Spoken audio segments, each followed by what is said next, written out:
check our audio, and I think we are good. Welcome everybody to the playground.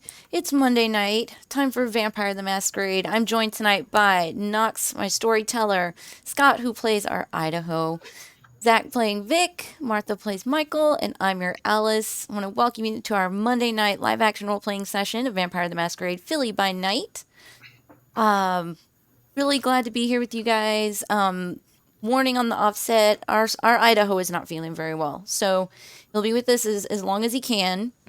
And then we will adjust the story from there. How's everybody doing tonight? Well, as you can see, it is not the same background for me. So, broadcasting from the new house. So, anybody out there has issues, please let Alice know so that way we can adjust. I did want to give a really quick shout out. Everybody needs to join in on Pix's Discord server. We are actively looking for players for new games, and also we have a poll going in the polls channel for which game you want us to play next. Right now, the current winner is Children of Midnight, which is a witch punk forged in the dark system. Nice. So. It looks pretty interesting. I've only dabbled like just a little Googling here and there and haven't had a lot of time with checking everything on stream today, but it looks very interesting. So that's what I got. Mazel tov on your new digs. Woohoo! One day. Cthulhu is happy. Cthulhu approves. Very cool. One day I will have everybody here and feed you all, and we can throw actual dice. Yeah. That would be actually amazing. All right. We ready to get started? I think we are. Everything looks good. Of course, you guys and my lurkers and chatters, we do pay attention to chat. We love to hear from you, so please say hi, be active, and I think we are good to go. All right. Well, then, in that particular case, welcome everybody to our Monday night Vampire the Masquerade 5th Edition Chronicle, Philly by Night, session 48. Starting to head towards that magical 50. Oh my god! 48? I thought last one was 48. I think last one was 47. Okay, then I'll have to adjust. If the last one here, let me do a real quick double check. Because I basically copied, pasted from last YouTube, and last YouTube was 48. No, you are correct. It was last time was 48, so tonight's 49. This is what happens when I'm having to run to my computer and set it up. Oh my god, guys, the game's starting. I forgot to unpack the whole thing. You have no idea how close that actually is. Yeah, I do. So, when we last left off, the coterie was schmoozing, whining, and dining the Thin Bloods, the librarian, and Slade, and Teddy, attempting to keep them there late into the evening to prevent them from getting their ride back to their home. Meanwhile, while all of this is happening, Al saw something that she is left pondering. So, with that said,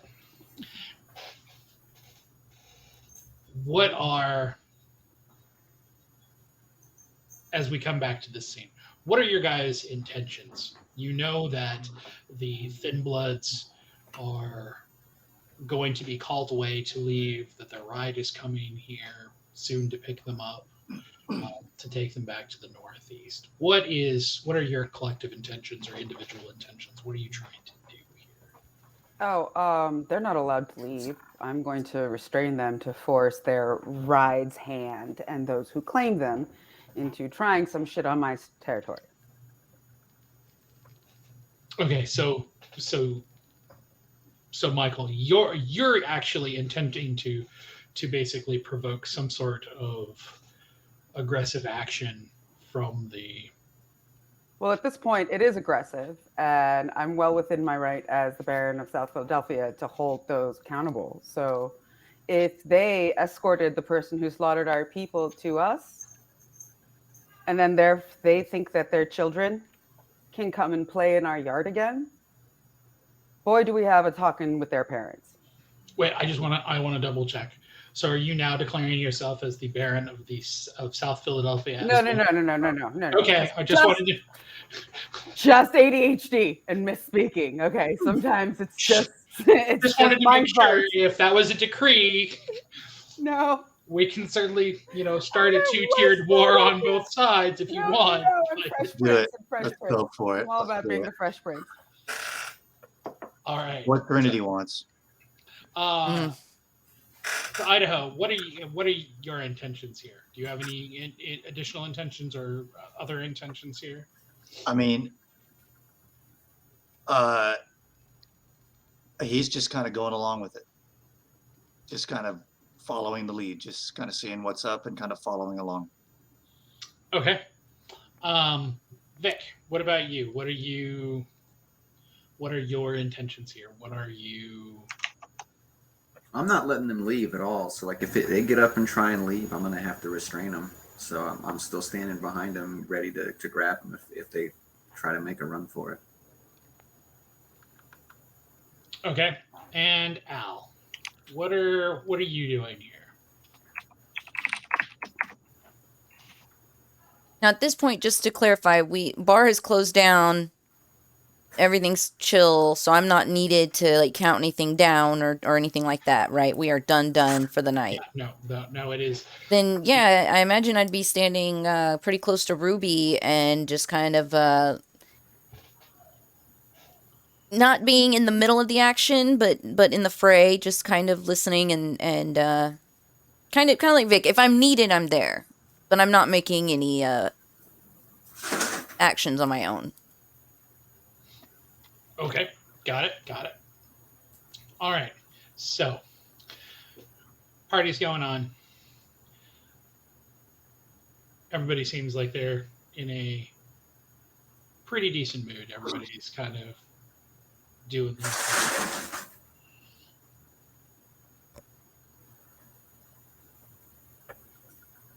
Librarian's phone rings.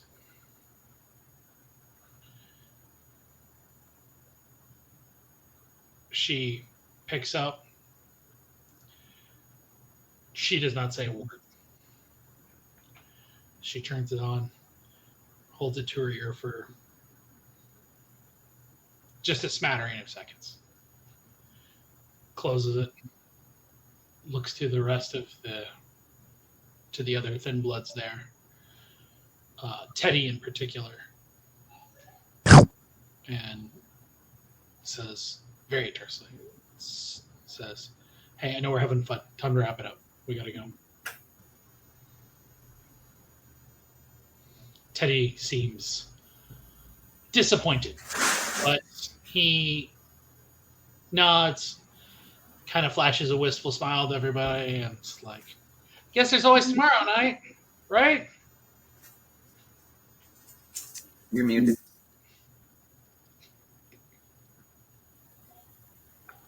Mute keyboard. Sorry, guys. How close am I to the librarian, like physically? I mean, how close do you want to be? Enough to grab her and say, "I'm sorry, but you guys aren't going anywhere." So you're going to physically initiate contact with her and just immediately snatch her? Well, she's like, okay, so she's like, "All right, time to go, time to wrap it up."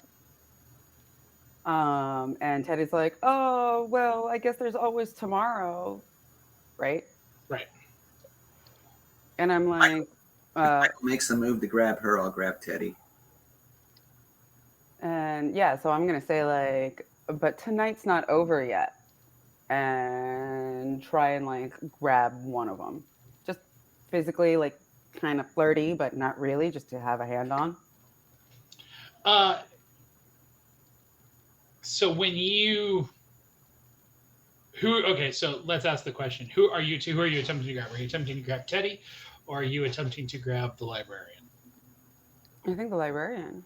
Okay, so when you go to try to grab onto the librarian, um, she immediately shrinks back hard. Like she pulls way away. Physical contact is very obviously something she is not okay with. And where she had been previously, kind of had thawed out a little bit. Maybe wasn't completely friendly, but was at least being part of the conversation. You can practically hear the clatter as those walls come right back up. And when you reach for her, she pulls back. She goes, "Don't touch me." I won't if I don't have to. She goes, "There's no reason why you should ever have to touch me." Oh, because my dear, you guys aren't leaving yet. Teddy's like, guys, there's no need for all of this. We're all just having fun, right? We can come back. We'll be back tomorrow. We're always back here. Whoa, your cat is amazing. He's like, we would never leave Ruby behind. The idea that you think you're leaving Ruby behind and what you brought to our house the last time you visited is the reason you have no calls to leave our land now. Now that you so brazenly came back. And at this point, I look at the librarian. Isn't that right? So at this point, Slade's like, whoa, boss man, whoa. There's no need for any of this. They didn't bring anything to your house. So Indeed, they may not have, but the people coming to get them did. Slade. They belong to one, and that one did. Slade's like, Ralph? What did he say? Ralph. He kind of chuckles and he goes, I don't think anybody's ever belonged to Ralph. I don't even think the ladies that Ralph has dated have ever belonged to Ralph.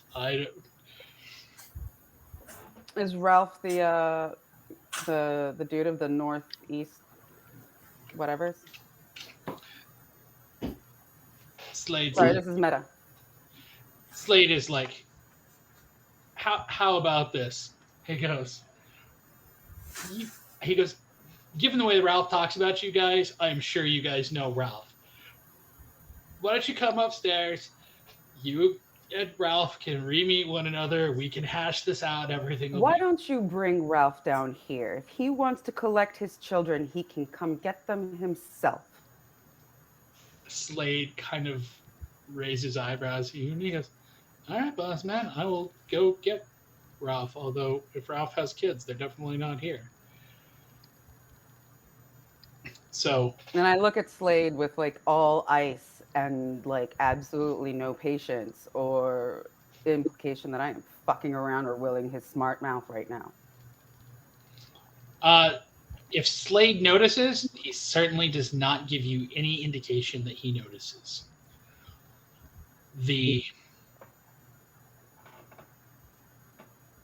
When the librarian's phone rings again, she opens it and just says 1 second and closes it again. Slade goes, would you like to come with me? Or do you want me to bring him down here? Because we can go either way. I'm sure he doesn't mind. That's one for the bingo card. It's hilarious that you say he doesn't mind since he's never shown up. Slade's like, your call.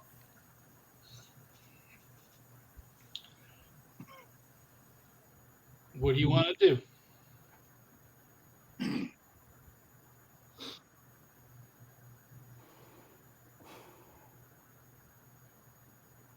Yeah, no, we're here. If these thin bloods have a ride that they're being told to go get into, they're not leaving. They don't get to leave. They don't get to be picked up by the parents that brought the killer of Kai. So Again, like their parents didn't fucking up, like drive their SUV into our garage door and run over the dog.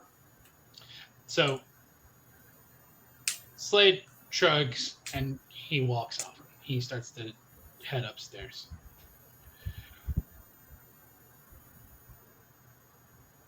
Al.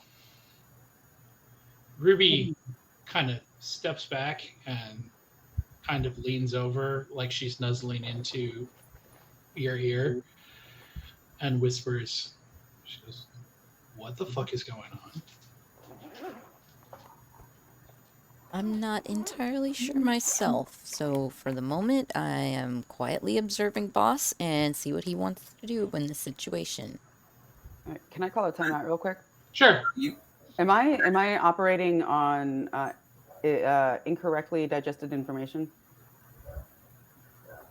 I don't know that I would say incorrectly information. You might be working off of some assumptions. I thought we had met Ralph already. And I thought that we were actually given the information that the person who killed Kai was led here by the people who picked up the Thin Bloods. That is true. Okay. That the information that you guys procured from Sabine is that the Northeast Anarchs were the ones who pointed the murder of Kai, not necessarily at you guys as a group, but certainly in your haven. Yeah, but didn't we? Okay, yeah. And they But they came to pick up their Thin Bloods. Mm-hmm. the night that Kai was killed, and they told us we should go back to our apartment and check on what was going on at our apartment. They Correct. knew what was going on. Yep. But what, if I may, I guess we'll just jump into the meta. The assumption that's being made at this moment is that those same people are upstairs in the car waiting to pick them up. When this person could just be a This could be a ride. This could be farrier. Yeah. totally different. So, Well, he doesn't get to leave either. Okay. so when we'll keep holding people here until we get someone to show up.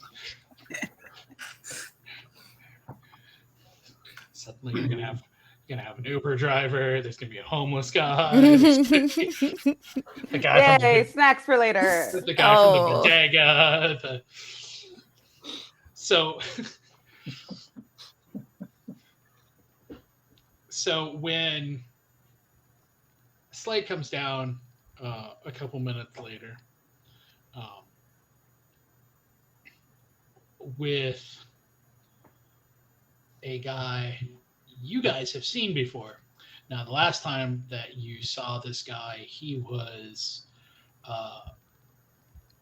not nearly in as good a shape as he is tonight. The last time that you saw him, he was suspended by his neck, with a chain around his neck, hanging from the top of the wreckers in the garage. What? This is the guy we brought back to life and then was ungrateful to us. I guess that doesn't really narrow it down, does it? But this is one of those people we brought back to life. He brought him. You guys brought him back, and Michael offered him a job, and he was like, "Well, I mean," he's like, "I'll think about it." And then you guys never heard from him again. Tonight, he is dressed well, if perhaps a little, maybe a little much. He has on a black suit with a vest, black tie, black coat. He's got a chauffeur's cap on, and he has a really nasty scar that runs around his neck. So he's chosen not to heal that up. And he is, when he comes downstairs and he sees everybody, he puts on kind of a mirthless smile, kind of a what's going on, and comes up to the group and he's like, we're on a timetable. Sun's coming up soon, guys. They're thin bloods. They'll be fine. Maybe. Well, aren't you fortunate we're in a place we can stay all day long if need be? I mean, Ralph's kind of like, I guess. I don't know why I would want to spend my day here. I got shit to do. Well, I hope that shit includes... He goes, by the way, no disrespect intended. The last time that I was here, you guys really helped me out. He goes, I haven't forgot that. He's like, I'm just a chauffeur now. He goes, I'm not trying to, I don't understand what's going on. I don't know what y'all are doing here. He goes, I'm just hired to bring these fucking wayward children home. All right, who fucking hired you to take care of these fucking kids? Reese. That's one of the Northeast Anarchs, right? Did we ever know their name? I thought we did. I thought we got knew Reese. We knew Reese. I don't remember. We did get like Reese's name, either directly from him or somebody else told us it. He's like if they've pissed you off or something like that, or I need to pay their bar tab or something like that, he's like, I can totally do that. He's like, as far as like I'm concerned, he's like, I don't know what's going on. He's like, I don't mean any disrespect to any of y'all. All right, here's the deal. It's Reese's tab. He's like, if it's Reese's tab, tell me. He goes, she's got tons of money. This is how much she owes. It's not going to be money. And it can't be bought. He goes, well, they're responsible for the death of one of our coterie members. He's like, whoa. He goes, wait, hold on. And he points to Teddy and he goes, they're responsible? No, their daddy is. Not them. Reese. And the 4 Northeast Anarchs, the 4 big ones, they're the ones responsible. So they don't get their kids back from our yard till they come pay their fucking tab. Ralph goes, okay. So he goes, and I'm not, he goes, look, he goes, I'm small fish, big pond. He goes, I get it. I know exactly where I am. He goes, and he looks at you, Michael, he goes, I know who you are. He goes, bigger fish, bigger pond. He goes, but he goes, is this really what you're willing to do this on? He said, and he looks at the 4 of you and he goes, because y'all are actual, like, you guys are actual,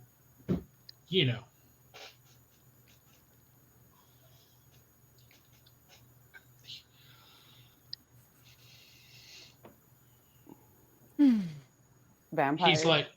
He's like, because it's okay. You can say the V word. It's okay. He's like, sure, not where we're from. He says, look, he goes, and he looks at his watch and he goes, in a matter of hours, y'all are going to go to sleep. He goes, unless you're planning on trying to stay awake.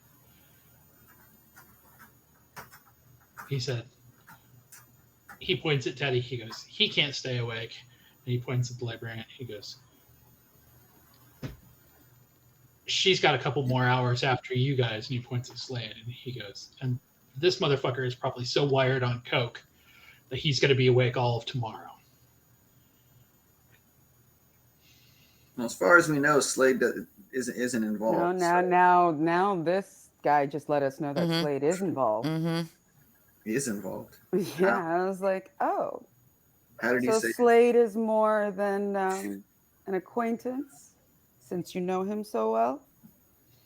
Ralph goes, I mean, Slade's called on me to drive him around sometimes. Has he now? And I turn and look at Slade. He's like, I don't own a car. I don't see how Slade's, this. Slade's And like, I'm like, but you do have a bit of a mouth, don't you there, Red? he's like, it's kind of a requirement in my line of work. I don't know what you're talking about, boss. How many bosses do you serve? He's like, I mean, Ah. depends on the club. He's like, I'm not here every night. Some nights that I'm at a different place. When I'm at a different place, they're the employer for the night. He's like, I'm a dealer. What do you want? I'm not just your dealer. You were also supposed to be an informant. You've been sitting on the fact that these fucking kids had something to do, or their fucking anarchs had something to do with our breach of our home. He goes, And you come back here like nothing fucking happened, and like you don't know shit. You just happen to magically not show up that one fucking night. He Slade, goes, wake up. You're not that slick, even though you're covered in oil.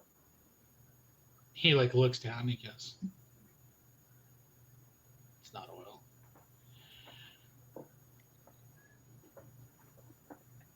Ralph. He says, "It's machine." Ralph's like, look, this is business. He goes, I don't know what you think these kids are involved in. He goes, I can tell you as a fact they're not. He goes, if the people who are over them, he goes, if Reese and Cyrus and Ajax and the rest of them, he said, if you've got some sort of beef with them, he's like, then take it up with them. He's like, if they owe you something, so Reese has never done me wrong. Pay has always been on time. Great. He's done something. This is my collateral. You let him know. Reese goes, he says, okay. I do have one other question before I go. He looks at Ruby and goes,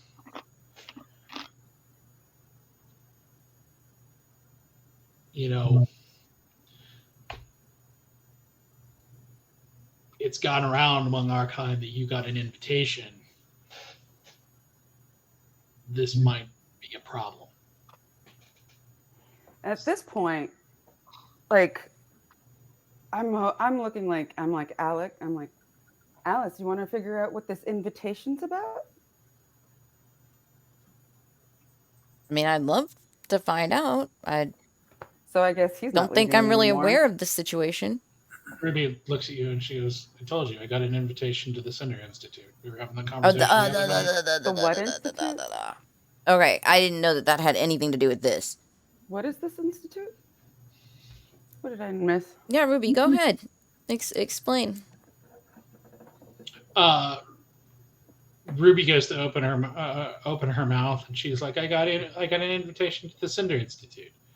She goes, I'm not really sure what it's about, but they've been talking to me about it for quite a while, trying to get me to go.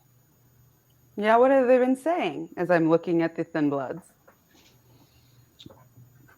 So at this point, the librarian and Teddy, like the librarian looks just stone-faced cold. Oh, yeah. Teddy looks like he's about to start blubbering and crying.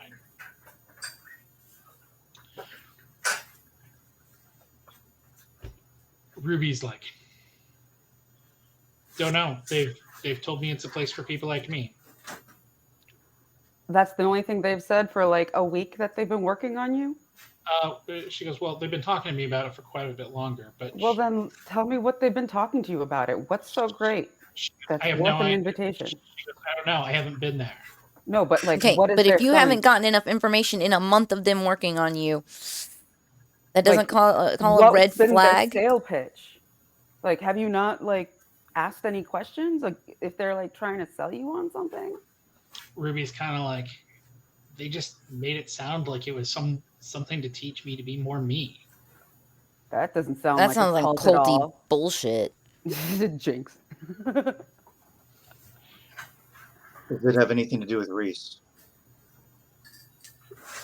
Ruby kind of shrugs and she goes, I'm not asking Ruby. I'm asking Ralph. Ralph shakes his head and goes, no. Cinder Institute's beyond Reese.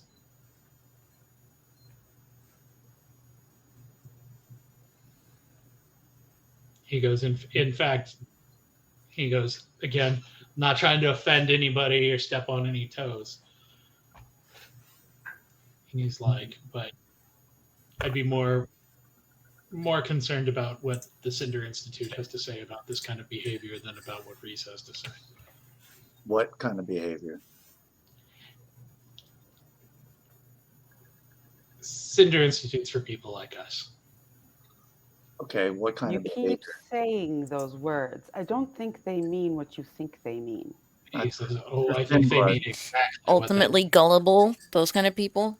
It's for Ruby thin. goes, hey! It's for thin Honey, I blood, love you, but thin bloods, right? So, what kind of behavior are you talking about? Ralph goes, look. He goes, I know, and most of our kind know that West Philly is safer than most for thin bloods. He goes, we know we can walk through here. There's not going to be issues the way there are in some parts of town. He goes, in some parts of town, he goes, we're harassed, we're insulted, car gets pulled over. He goes, my car has been had things that I've been quartering robbed out of it. You love having to explain that. He goes, in some parts of town, we're just hunted. Mm-hmm. Said, so makes sense, right? Eventually someone was going to figure it out and put two and two together and say, maybe we would do better off if there was more of us together. Yeah, I understand all that, but what behavior are you talking about? Restraining them, excuse me. Okay, let me be clear. We're not restraining them because they're thin bloods. Hmm. Had nothing to do with that. And I'd like to know. Oh shit! Let me ask this out of character real quick because I'm drawing a total blank. What is Joan Jett called again? Mariah. Scourge? Discourage. Scourge, yeah. No, not her name. What she's called. Okay. Say, how many people at the Cinder Institute have sat down face to face with the Scourge and tried to talk her out of killing the Thin Bloods? When you mentioned the Scourge, Ralph noticeably braces. And he goes, that bitch has killed at least 3 of my friends. And how many of the people at the Cinder Institute have sat down face to face with her and tried to talk her out of her vendetta against the Thin Bloods? He goes, I don't know about that. He goes, I know that she's got a target on her head, though. Yeah, of course she does. And I sat down with her one night and tried to convince her to lay off all of you guys. So if you Slade, when you say that, Slade goes, no way. yes, oh I did. yeah, private Yeah, we did. audience and Vouch for that. everything. Yes, I did. Was that the night we were both there, right? That was Yeah, our duo session. double session. I was up on the roof. That was me and Vic.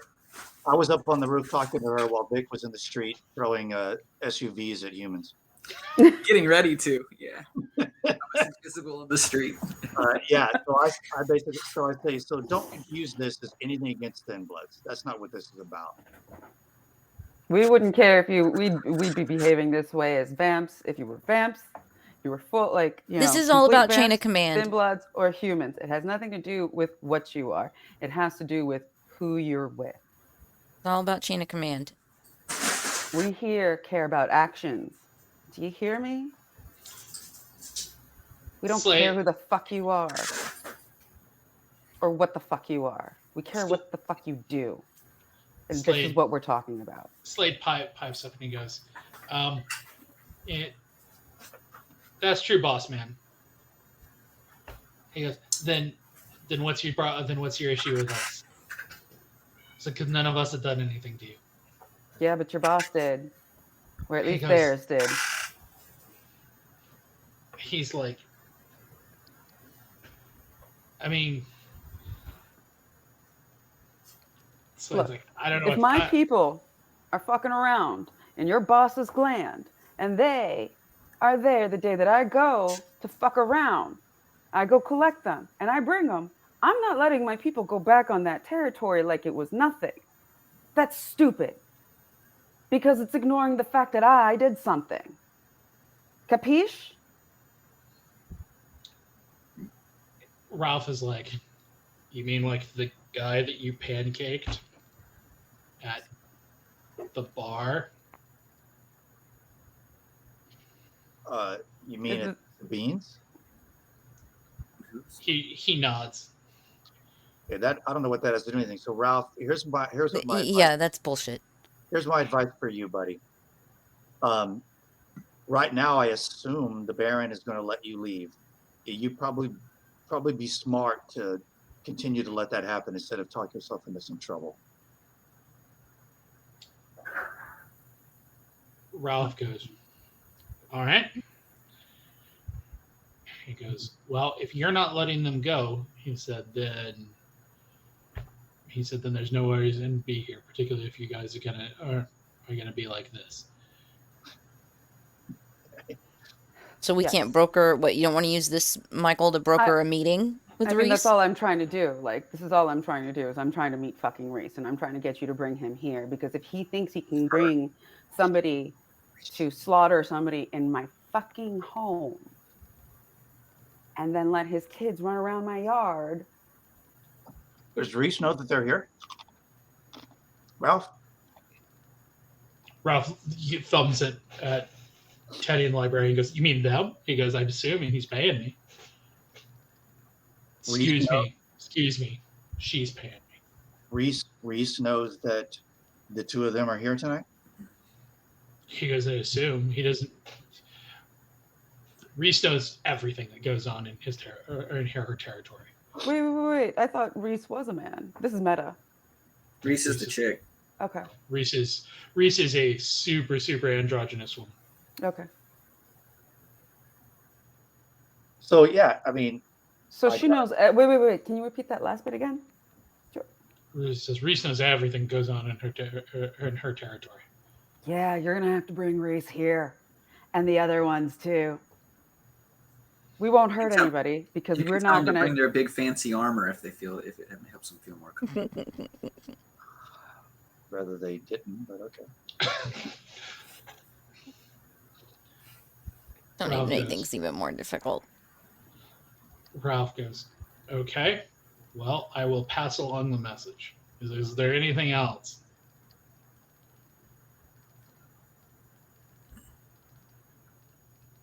Mm-mm. The older I get, the less I seem to understand people's loyalties. Ralph turns to walk away, but as he walks away, he says over his shoulder, he goes, I get what you're trying to do here, but I can also tell you it doesn't look very good to others. And he walks out. Okay, at this point, we're putting the Thin Bloods in the most luxurious and lush jail cell we can find. Okay, so here's the question: are you putting them in the basement, in the rooms down there, or are you putting them in the apartments? They get to go into Kai's room. No. No, they don't get to go into Kai's room. That's too mean. They get to see Kai's room. I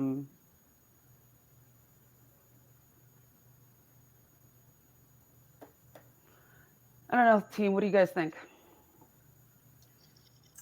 I'm thinking apartments just because it's like The easier cells to in the like. club are the most secure place, especially if the librarian is going to be awake a couple hours after us. Like, Yeah. if he's going to be awake longer than us. We need them to be secured before we go to sleep. If the anarchs don't show up to get them before sun comes up.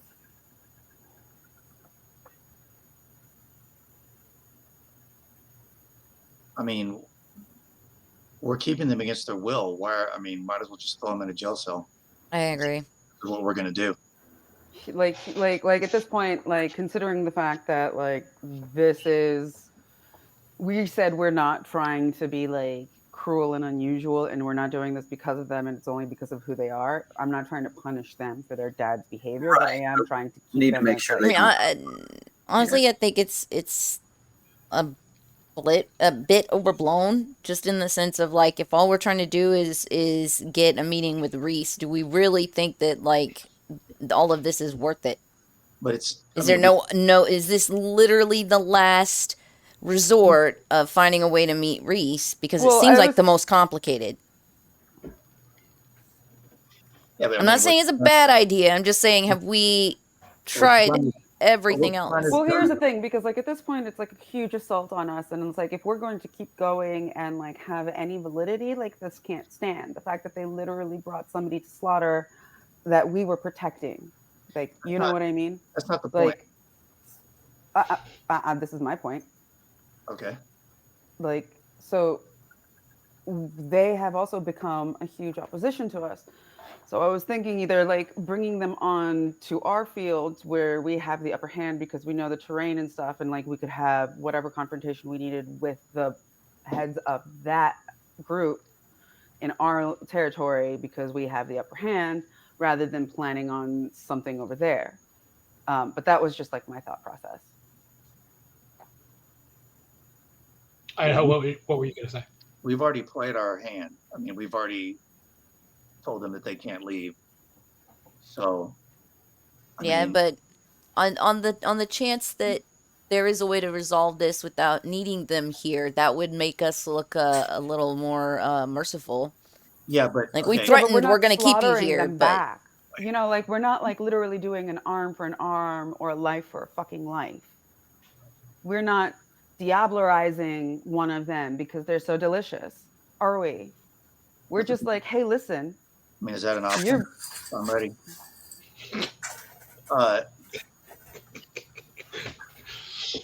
Yeah, but now take her, not me. Yeah. Until this moment, the Northeast Anarchs probably did not know that we found out what they did and what they have done, because this is, a big deal. Now they will know that we know. So now it's too late. Now we've played our hand. We've been aggressive with their children that we want to use as bait. Well, yeah, because again, I am a 100-year-old vain, egotistical vampire who's shit brats after having such a shit like time and all these nights and all these losses. These people like have their thin bloods walk into my things. I overreacted a bit and played my hand fast. Now, are we going to salvage this plan, or are we going to like fold in once we're being threatened by a black mark from the halfling, from like the thin bloods? No, what I'm saying is that now that we've played our hand, I don't think there's any way we can let them go. Okay. Yeah, we're already in too deep. And so now that they're going to be kept against their will, there's no way we can take a risk of letting them maybe do something against us. We're all about to go to sleep and be vulnerable. Mm-hmm. So they should go Yeah. We got to put them in the cells downstairs. We can either put them in the cells or we can actually lock them up in a section and have our ghouls watch over them. I mean, you can have the dog on them all day. He's going with me. He I'm does? staying Okay. there. I mean, what I would say is, I don't know if having a ghoul watch over a thin blood's a good idea or not, if the thin blood is not asleep. I'm not sure how that works. And if we want them to stay here, why don't we just stick them in a jail cell? Fair. And Ruby can help keep watch. I don't know. No, Ruby is not saying. I just thought She- about that. Yeah, she's. I'm also, They've already like, played but here's with the her thing, head. I'm also like up for separating them because it looks like Teddy Bear is ready to crack and spill beans, where the only thing that's keeping his mouth shut is the librarian's icy glare. Well, I mean, So like this is my idea of putting them in the apartments because maybe we can separate them and like hook them up with like. I'm looking One- for a friend. I'm just saying, like, we need to do something before we go to sleep. yeah. So if we want to separate them and work on them separately tomorrow when we wake up, if the anarchs haven't shown up yet, then we can do that while we're still awake and with it. But right now we're Right, but like if they are isolated before we go to sleep, then they're not going to have time to make a story or get on the same page, or she's not going to have time to work on Teddy and reinforce his like resolve. If they're separated from now on, Teddy's weakness and fear, even if he isn't like abused or whatnot, is going to probably like make him want to say something or give us something. Yeah, Maybe. her in a jail cell and put him in an apartment. That would definitely help. Yeah, let's do that. I like that idea. Let Slade leave for all I care, unless you want to keep him here. Now, it might I be a don't good think- idea to let a squeaky little mouse run. I don't think that the information, the new information we got about Slade connects him to. I don't think that it necessarily connects him to the Northeast Anarchs. I mean, it's up to you. If you want to keep him here, great. I think the idea of separating them is also good. And I would recommend sticking the librarian in a jail cell. Agreed. Okay, so you guys are definitely keeping librarian, putting her in a cell in the basement.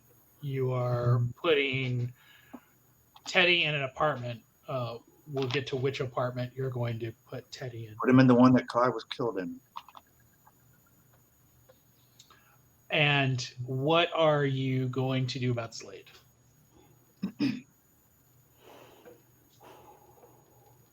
Are you lumping him in with all of this? Are you...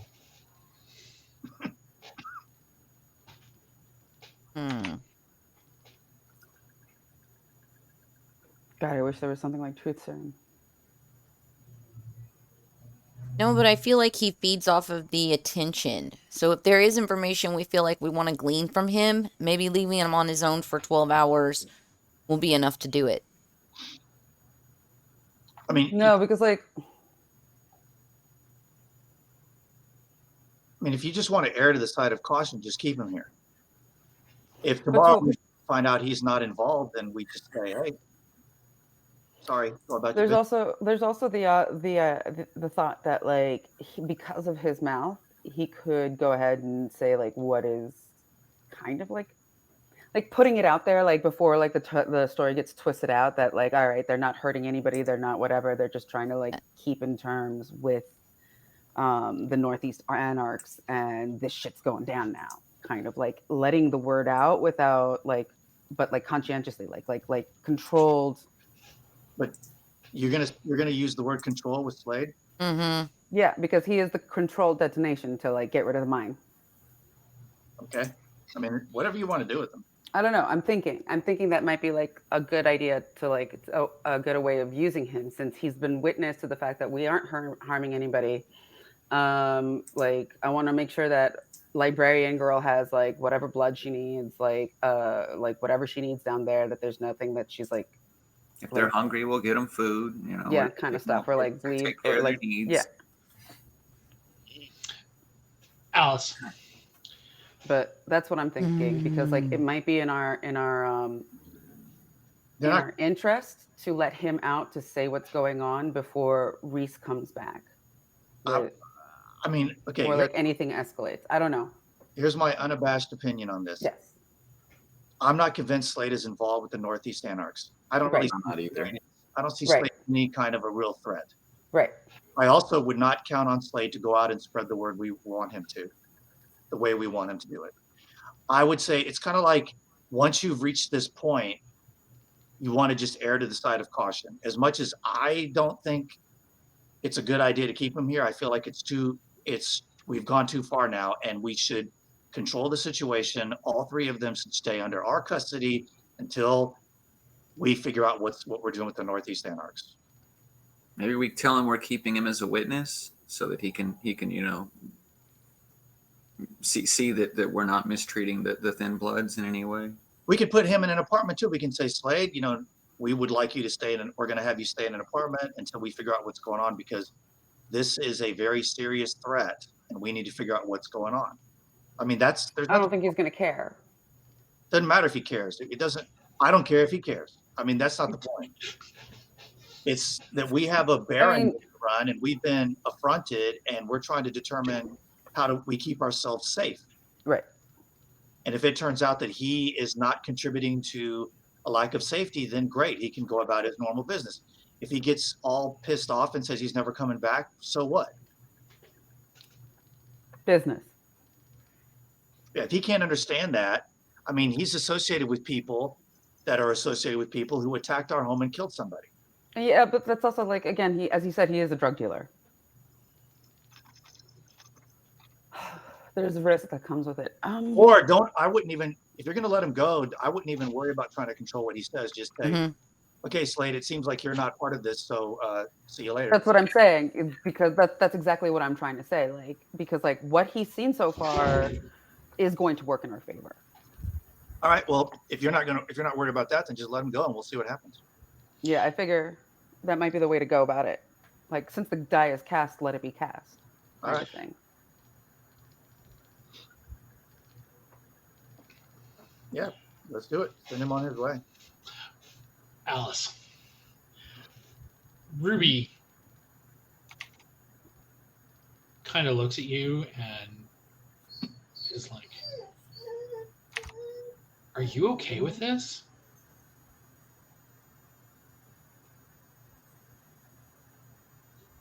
She says to you, she goes, look, she goes, I don't know two shits about Miss Quiet over here. She goes, but Teddy's been nothing but friendly to me the entire time that I've been here. She goes, and Teddy was, she points to Idaho and Vic. She goes, they saved him before. She says, he was in the cells with us. Echo. Yeah, we got an echo from, I think, where Martha put her headphones down. Oh, okay. She may have put it too close to the speaker. Okie doke. Sorry. She says, she's like, if y'all think that she's part of what killed Kai or whatever, she says, the fine, whatever. But she's like, that's not him. Look, I could agree with you 100%. But I'm not the leader of this little group. And Michael has made some decisions that until they put someone in mortal danger, I'm willing to see it through. No one's going to get hurt. We're not going to torture anybody. But you've been here long enough to know how things go. If Michael takes a stand, then I'm going to at least see it through, because even if I don't agree with the methods here, Ruby, we need to get in contact with this Reese person. We have to. And if Michael is convinced that holding on to these people for a night will make his point, then I say we just do our best to make our guests comfortable. Oh God, I'm just realizing how bad this is actually going to look as like a fucking club. Yeah. Idaho, you're right. This Yeah. is such a bad idea. We. Well, Sorry. yeah, but I also agree with the concept that we can't let them. I mean, the Northeast Anarchs, instead of standing with their Anarch brothers, have been a bunch of jackasses to us. Mm-hmm. We never did anything to them. Never. They just Nothing wrong. We tried to help, thought we weren't strong enough. And or then we didn't do enough. and then Like we weren't good enough. yeah, and I can't believe they said that at a freaking Elysium where we undermined Charles' plan, but still we're not enough for some fucking reason. Mm-hmm. Mm-hmm. They sent an assassin into our home to kill one of our coterie. If you ask me, we would be within our rights to kill both of these two fuckers right now if we wanted to. Okay. Yeah. So this is exactly where I've been operating from. All right. Cool. But and now we can't let. And I don't know if Ruby was talking quietly to Al, or if we all heard this, but we cannot. And this is just meta. I'm not going to. I mean, if I had the opportunity to say this out loud or in character, I would, but maybe a different way. But we cannot let them go back now and talk to their masters, because they will tell their masters that we know what they did to Kai. Right. We can't do that. At this point, yeah. So, okay. So then what is the action being taken? Vic, are you taking the librarian down to the cell? Yeah, if she'll walk down there, I won't grab her. She will. She is not happy, but she walks in front of you and lets you lead her. Though she does, anytime that you even come close to touching her, she recoils very largely. No, I'm not trying. If she's walking, I'm not even trying to touch her. Okay. So you take her. And I'll check to see if she wants any food, any water, any blood, needs anything. Like, what does she need? Yeah. What do you need? What do you eat? What do you eat? What?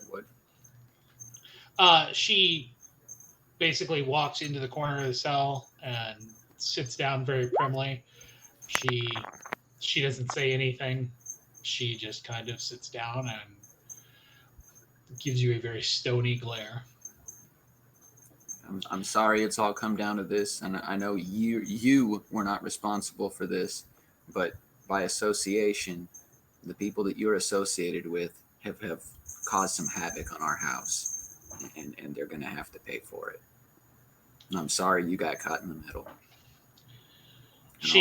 Her only comment to you, she goes, "Guilt by association." That's funny. Also truth. Well, y'all did it first. Who is taking? Make sure you just drop off some like snacks and water and like a blood bag just in case, even if she is going to be like impossible to cater to. Who is taking Teddy, and where are they taking him? At this point, seeing Teddy kind of like break down, I'm gonna like go and approach him, and I'm gonna be like. So when you go to approach him with Vic walking Teddy off. No. At this point, now Teddy's panicking. Now he's like, "Where are you taking her? What are you doing?" The librarian. You did, yeah. Well, she's got her room, and you've got yours. We're a little bit crowded, but we do have spares here and there, and we're gonna do with what we have to make sure everybody's safe from the sunlight and everybody gets through the morning just fine.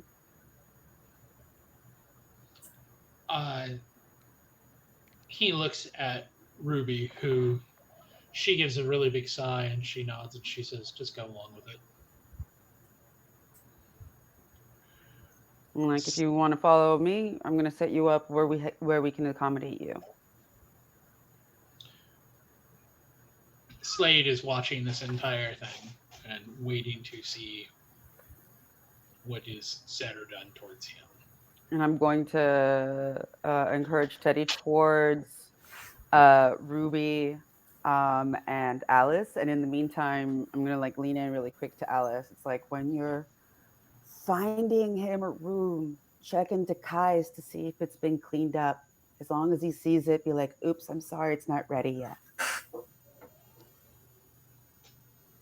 Okay. So, And then I approach Slade. what do you say to Slade? Well, we have no reason to.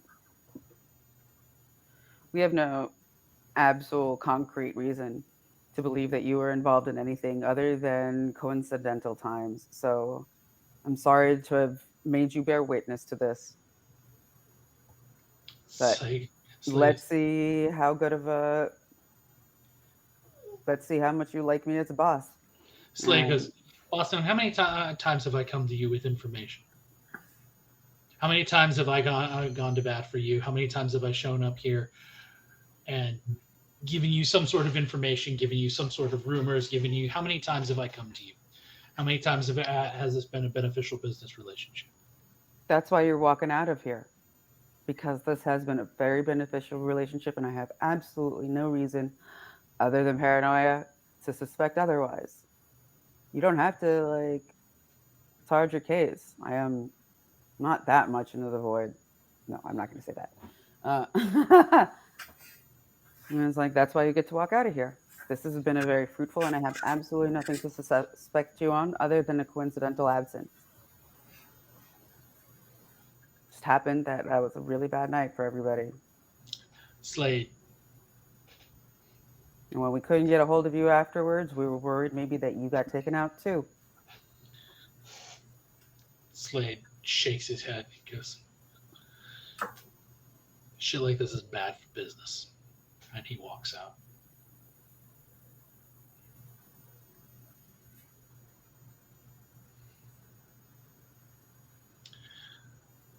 So, Bridge burned.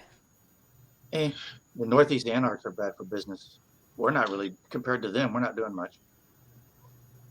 So, Al, you and Ruby are walking Teddy up to the apartments. When you get near Kai's door, Ruby looks and goes, "Don't do this. Don't despoil her memory like this." Yeah, don't do that.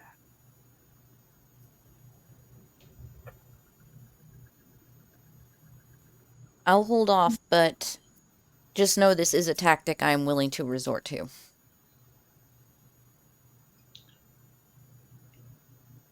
She looks away, and she is very obviously unhappy with this, but she's at least happy enough that you didn't do this. So when you take Teddy to an apartment, it's a couple down from yours. Okay. It's furnished. It's kind of plain, but it's well enough to stay. He kind of looks around and he turns back to you guys and he goes, so how long are we going to be here? As far as I understand it, just until we make contact with Reese. And honestly, hopefully this is enough to do it.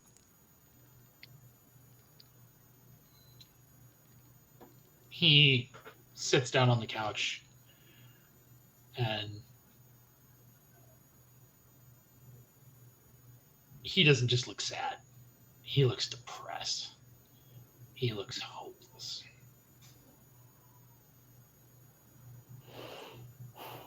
I'm guessing by your reaction that this isn't just the overnight that's upsetting you. Teddy kind of looks up and he's like, we're going to be here forever. What makes you say that? He's like, we're nobody. Reese doesn't care about us. So that's why you freaked out. Why? What's the relationship between you and the librarian? He's like, we've just known each other a really long time. When there were more of us. When we got churned, there was a he says there was a weird there was a group of us who were I guess we were kind of like you guys, or we were. You got to understand when I got churned or embraced or whatever this is called. He was like, I woke up in a room and there was like 6 or 7 of us, and What? So you were like a there was- litter? Somebody just turned you and dropped you off on the street corner? Like, What the fuck? he's like we don't know. He's like, we never had anybody who really told us about any of this. He said there was like 6 or 7 of us, and it was like in a warehouse, and they left a person there, and yeah, it didn't last real long, as you can guess, and not not all of us were like us. There were two in the group who were like you, but we didn't know. And when the warehouse doors opened, it was still daytime. Oh no.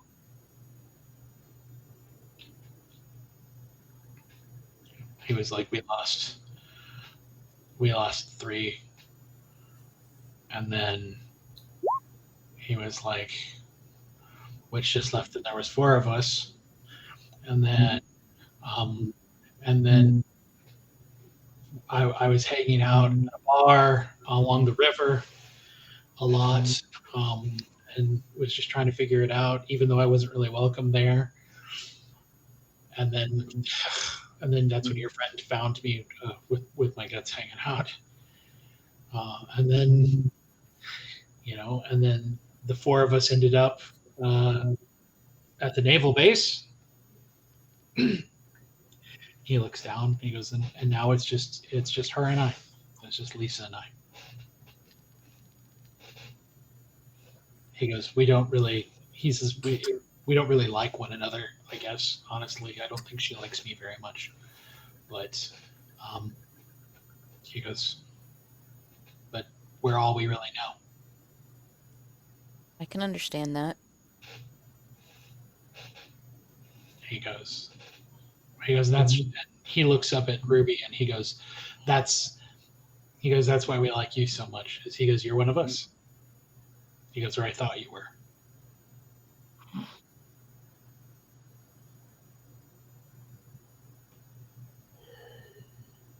When he says that, Ruby looks. What did he say to Ruby? He said, that's why I like you so much, because you're one of us, or at least I thought you were. You mean like a thin blood? And or like a lost child? When he says that to Ruby, like she looks stricken, like she looks upset. Well, I think it's this is a good enough point for me to leave you to rest. One of the ghouls will be in to check on you, get you anything you need. And I will make sure that Ruby and I are the first ones to check on you in the evening. Ruby says, she goes, oh! Did Ruby he? said, bye. Okay, it wasn't just me then. Oh, no. Okay. It always happens like that too. Right when he's about to drop some bomb, you're like, oh shit! I'm back. So, he is put up. The librarian is in her cell. Slade has left. The sun is starting to get to creeping. So, final actions for the evening. Idaho, what are you doing? I was trying to check my hunger. Your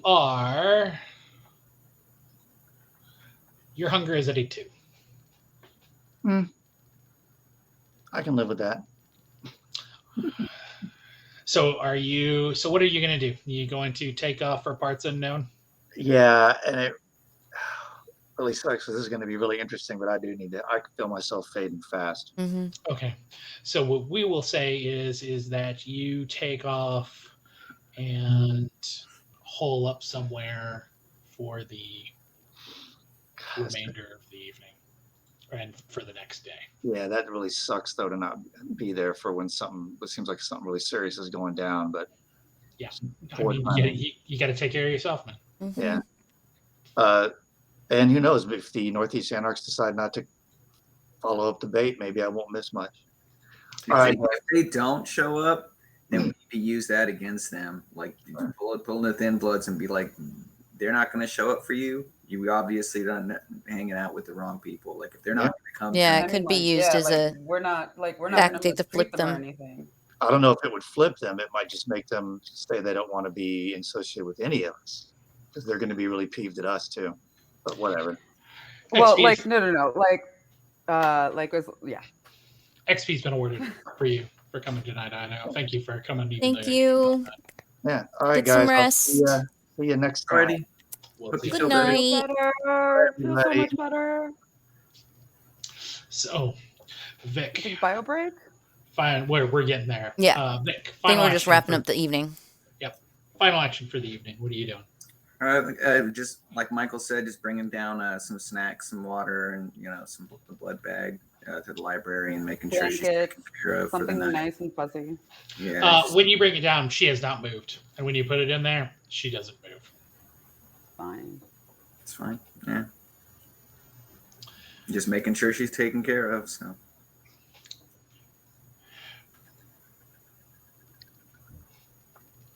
Alice. Final action for the evening. For this evening. My hunger. Your hunger is at a 7.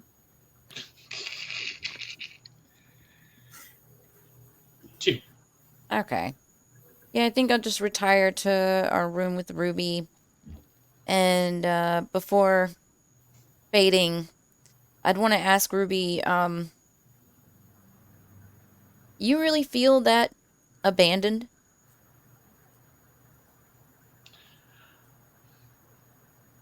She thinks about your question for a minute, and she goes,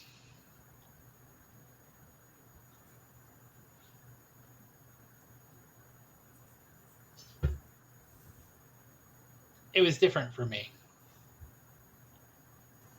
She goes, she goes, we've had some real hard times. And she's like, and don't get me wrong, nothing so far has made up for being set on fire. She goes, but this wasn't, she goes, I knew you before when I was a human. She goes, I loved spending time with you. And she goes, and then all of the awfulness happened. Some that I remember, some that I don't, some that I've blocked out. She goes, but, I woke up and I got to be with you. She goes, it's not like I woke up in a warehouse somewhere and my first immediate experience was watching 2 of my littermates get set on fire and then, watching time and inexperience whittle down the rest of the group, tell the only person I was with is this this bitch. Well, there's definitely a codependency issue there, but yeah, I just saw your reaction to pretty much everything Teddy said, and She I goes, know this life isn't easy. no, it's not that. She goes, you offered last night, for me to make the change, and she goes, and she goes, and I love you for offering that for me. Although she goes, I don't know how you would do it. She goes, but you got to understand. She goes, for thin bloods like us.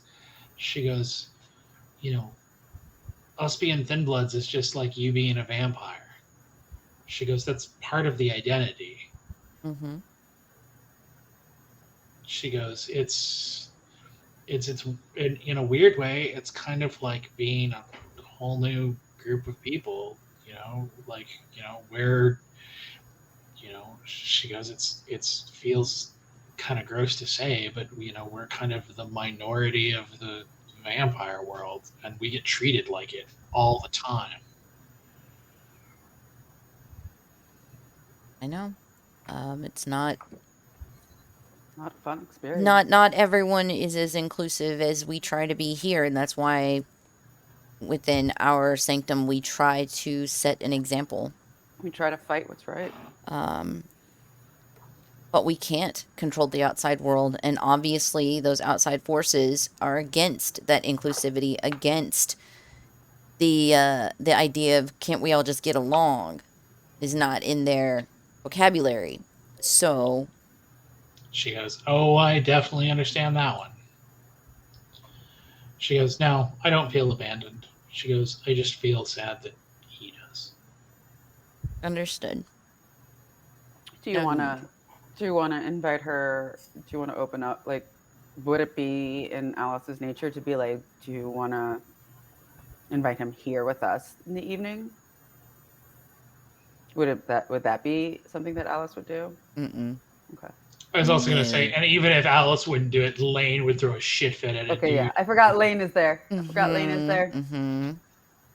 Just because like Ruby wanted to comfort him, like encourage that. I don't know. Michael, final action for the evening. I'm looking at maps of the Northeast and what they're claiming as their territory, trying to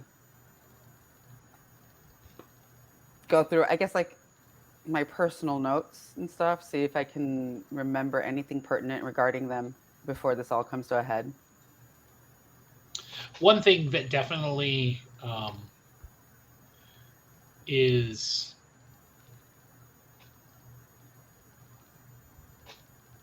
perhaps noteworthy Okay. is that Sabine's club is almost centrally located to the Northeast Anarchs territory. And have I heard anything from Sabine in a while? I mean, you guys have recently gone to her for help. And she's never turned you away. She's may have been busy, but she always seems to find time to help. But she is also, Business first. taken meetings with the Northeast Anarchs. Yep. I guess it would be.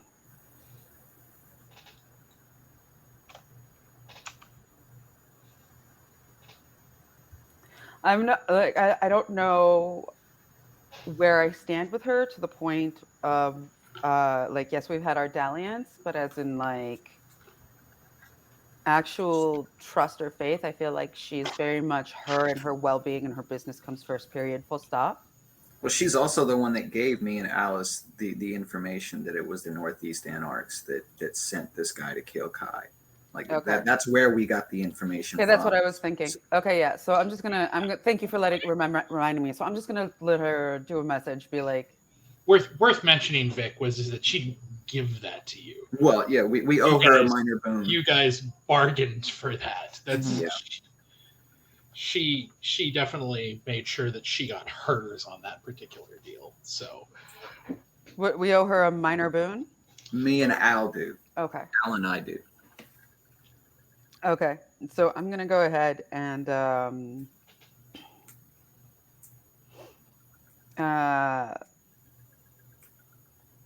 send her a text message being like, might have thrown a few rocks. Or something along those lines. Like, I think I stirred the shit pot. Or something like that. You do not hear from her. Or like, no, I want it to be. Hold on, give me a second. I'm sure you just aren't hearing back because it's so late. Yeah, and I do want it to be in the right tone too. So I'm thinking, like I'm gonna send warm regards, call her beautiful, and say I let myself get away from myself. We'll see what happens next. And that was it. That's all I wanted to do. You don't hear anything before the sun finally comes up. Yeah. As the sun heads over Philadelphia, our kindred find themselves slumbering. Meanwhile, the people behind the kindred are in need of a bathroom break. So we will be back at 10 after. Yes, yes. So thanks everybody for sticking with this first half. I'm going to run a quick ad break while we are on bio break. That will help eliminate some pre-roll ads for anybody coming in later. Remember, it's a new month, new sub goal. So please consider contributing if you enjoy our content. And it seems to be a lot of you guys lurking, so please drop a follow. Please, please, please. And we will be back in a minute.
And we're back, everybody. Thank you for indulging our bathroom break.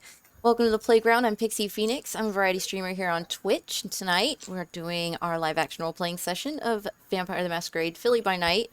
This is session 49. I'm joined tonight by Nox, my storyteller, Zack, who plays Victor, Martha, who plays Michael, and I'm your Alice. I want to thank everybody for being here with us tonight, the new followers. Thanos hit me up with a raid. Welcome, raiders. Please hit us up in the chat. Drop me a little emote, a lurk, anything to let me know that you're here and you're enjoying spending time with us. So, how's everybody's evening? Yeah, sparkling. Sparkle, sparkle, glitter, glitter. Wanted to reach out to all of our viewers. Again, thank you for everybody who is watching us tonight. Join Pixie's Discord. She does things all day. She has a lot of fun on her Discord. We are hosting a poll in the polling there for the next game. Previously, we played Blades in the Dark on Thursdays. Now we are hosting a new poll to see what the next game that we are going to start playing is. Currently, the lead forerunner is for Children of Midnight, which is a witch punk Forged in the Dark system. But there are a whole bunch of choices on there. We'd love to hear from you. So join her Discord. And that means including you guys. We are looking for players. So please let us know if you're interested in joining us for one of these kinds of games. No experience really necessary. It's helpful, but Nox is a wonderful storyteller. He's amazing at character creation and answering any questions you have throughout the process. So if you want to learn role-playing, or if you're a seasoned veteran, please get in touch. We'd love to collaborate and work together on the next game. Also, I would like to throw out there, since I have not actually gotten to talk to it with my group, but I'm going to put it out there. So there is definitely a third game that I am going to start running, since they have announced and already put the book out, or the pre-orders for the book for Hunter the Reckoning. So I am definitely planning on running a Hunter the Reckoning Chronicles. So if you've ever been interested maybe on being... Nope. Oh, We lost him. he's dead, Jim.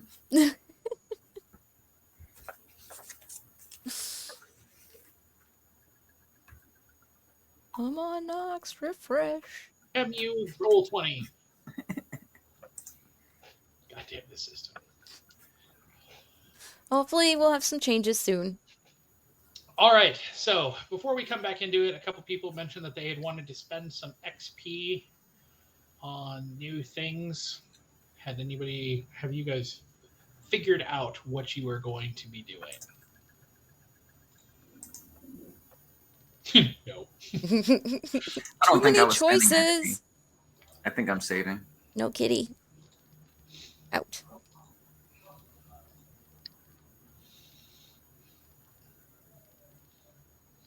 Okay, then. Getting a new one, a new discipline. What do you need for that again? Like, how many points? So what do you mean a new tree? Like you said, daunt. I would need 1 point in Dominate. Dominate. So here is, unless it is something that is natural to your clan already, Okay. then it is 7 points per For a new one. Per point, and there needs to be an actual in-story reason for you to get it. So in order to get unless it's something you can already get, you would need to find somebody who can teach you Dominate and teach you the skill that you want, and then. So like the voice thing that I want is just completely off the table unless I figure out how to get Dominate. Unless you can get a point to Dominate. Jeez. All right. Shit.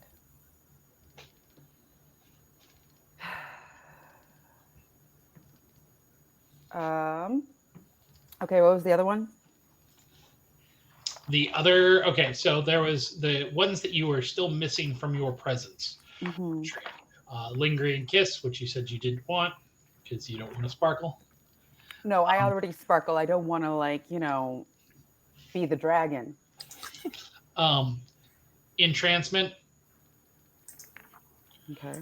which is the vampire focuses their unnatural lure on a single person, instilling in them a rapt fascination or infatuation akin to falling in love or meeting one's lifelong idol. Person does their best to remain in the kindred's good graces, but will stop short of causing themselves or others physical harm. And then the other one is summon. The vampire can call to themselves any person, mortal or vampire, upon whom they've previously used awe, entrancement, or majesty, or who has tasted their blood at least once. The target knows who is summoning them and the user's current location. The calling lasts for the rest of the night. After that, the effect subsides, but the user can repeat it night after night if required to reach the target. Anyone summoned feels a pull towards the summoner and will try to reach them, though without endangering themselves physically or financially. They won't sell their house or buy a ticket to miss a vital meeting, but they might skip out of work or normal social commitments. Especially useful, since there is no range on that. Yeah, I think I'm gonna go for summon. You're going to go summon? All right. I mean, I do really like irresistible voice. A conduit for dominate. No, I don't have the dominate one, so I can't do that. Mhm. So it would be either entrancement. Yeah, so let me go for summon. Okay. Because like if I get to majesty, I can do irresistible voice, I think. Am I reading this correctly? Like I'm skimming this really fast. No, that's if you have majesty at this pinnacle of the discipline, the vampire can amplify their countenance to supernatural levels. Whether they appear as heartrendingly beautiful, monstrously terrifying, or wielding absolute command, everyone who views them is struck by their image, unable to act or even speak against the vampire. To experience majesty is to be in the presence of the divine or the infernal. Okay, that's weird. Okay. The other one at level 5 is star magnetism. Yeah. Presence powers of the users now affect people viewing them on live feeds or hearing them over the phone. Which is really helpful in tech land that we live in. Recorded messages or images do not retain the effect, however. No, what's the point of that? That's how you get caught. So you are going to spend your XP and pick up. Let me save.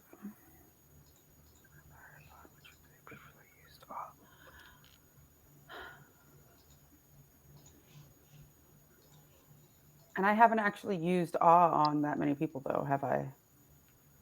No, I wouldn't say that. You've used awe on quite a few people. I wish I was keeping track now. All right. So you're going to get summoner, correct? Yeah. I mean, like, I really wanted a irresistible voice, but I don't have any dominate, and I don't know how I could, like, I'm not recalling anybody who I could get that from. Unless.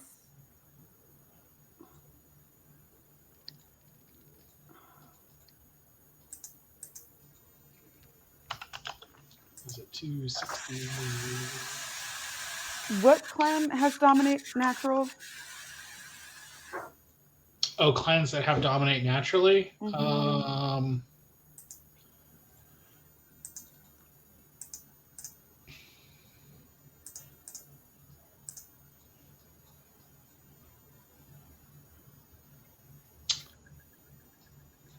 Double check that real quick. La Sombra, Malkavian, Salubri, the Tremere, the Zemitzi, and the Ventru. Okay, never mind. I'm going to hold on to my points. Okay, you're going to hold on to your points? Yeah, because we have a Malkavian in the fucking building. Mm-hmm. Okay. So, And Tremere. then let me give you your XP back. You know what? I'm gonna try and get the Tremere to teach me dominate in between this little bit. See if I can get a point in that right now.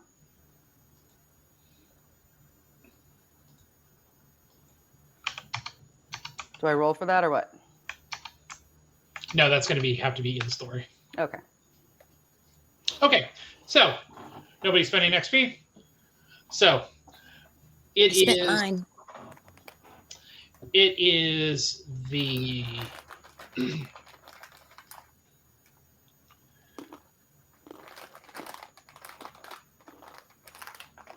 beginning of the next evening. Oh, quickly. My new ability about up early and up late, that doesn't cost anything, right? That's just an absolute new thing I can do. Nice. Then I want to wake up early to surprise Ruby. So when you wake up, Alice, the sun is low in the horizon. It is a giant, brilliant glow across the Philadelphia skyline that you have not seen in decades. It has been what feels like forever since you have been able to be out at this time of day. To see people walking home, people heading out for dinner, to smell this intense and beautiful bouquet.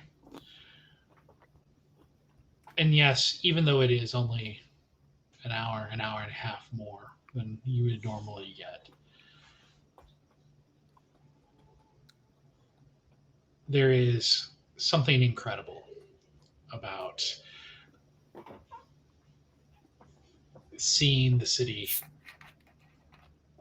with not nighttime eyes, seeing the city with still the faint radiance of the sun upon it. When you wake and you join Ruby out on the balcony, she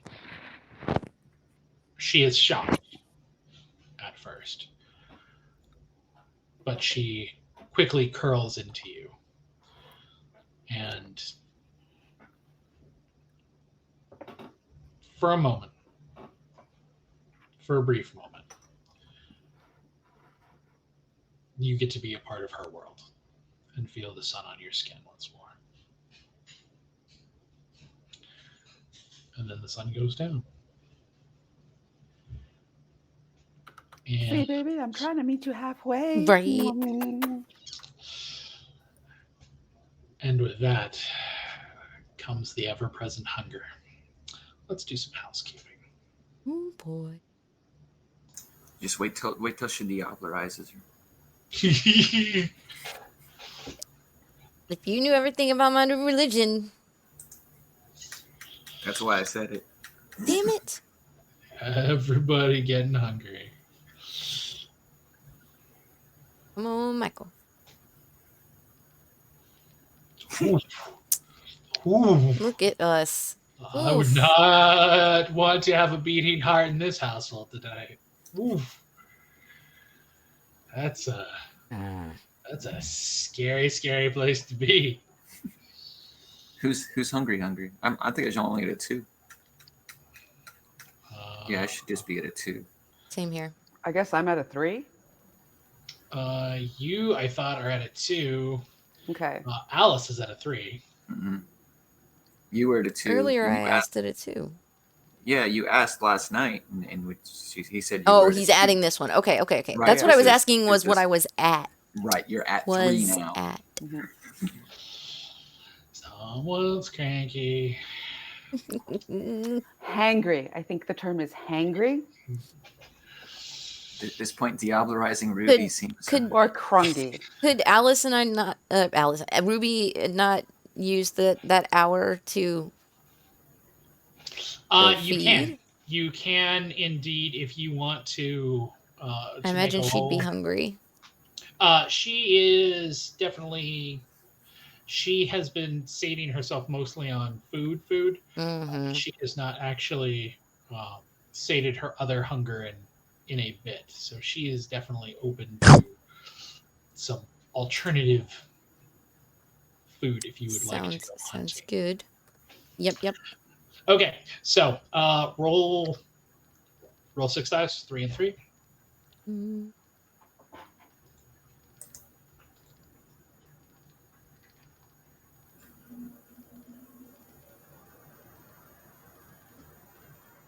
Dun, dun, dun.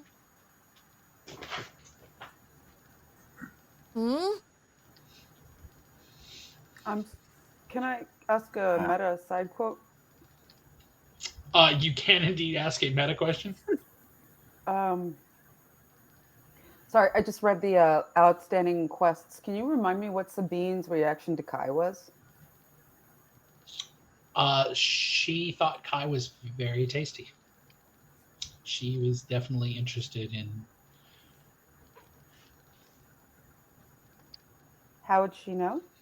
How did that come around? Kai was there. Kai was there with us one night. She came to the. And Sabine tried Kai? She wanted to. Like badly? Like how badly? Enough that the some of your coterie mates happened to notice. I didn't know that. So, Al, before we discuss that outcome, are you going to spend a willpower? Yeah. Roll 3. I thought you might. Yeah.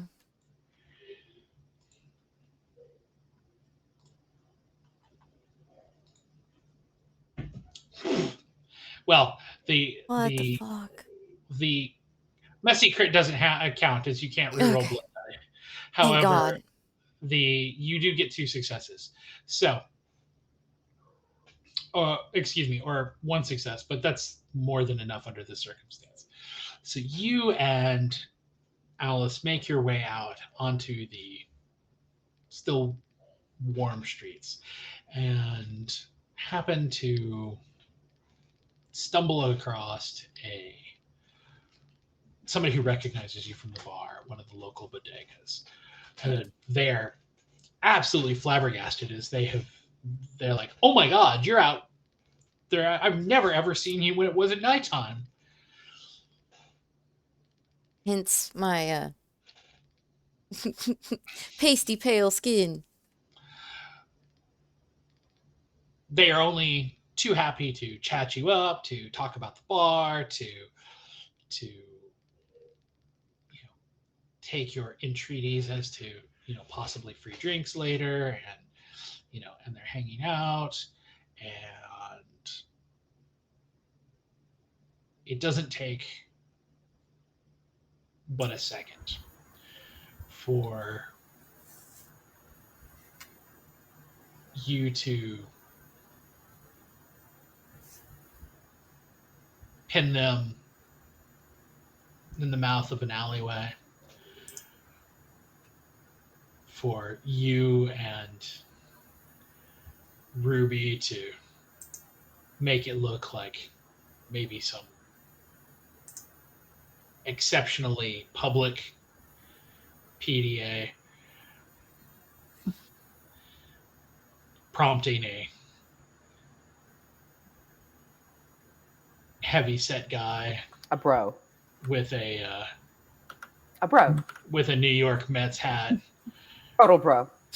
as he walks by and he looks at you. Get a room. A very jealous bro. I just look at him and hiss. Fuck off. Mind your own business. So, how much are you going to drink off of this guy? 5. How much does Ruby need is the better question. She was at, let's say, a 2. So if she takes 1 and I take 2, he'll just be passed out. Yeah, he's basically going to be left slumped against the building here.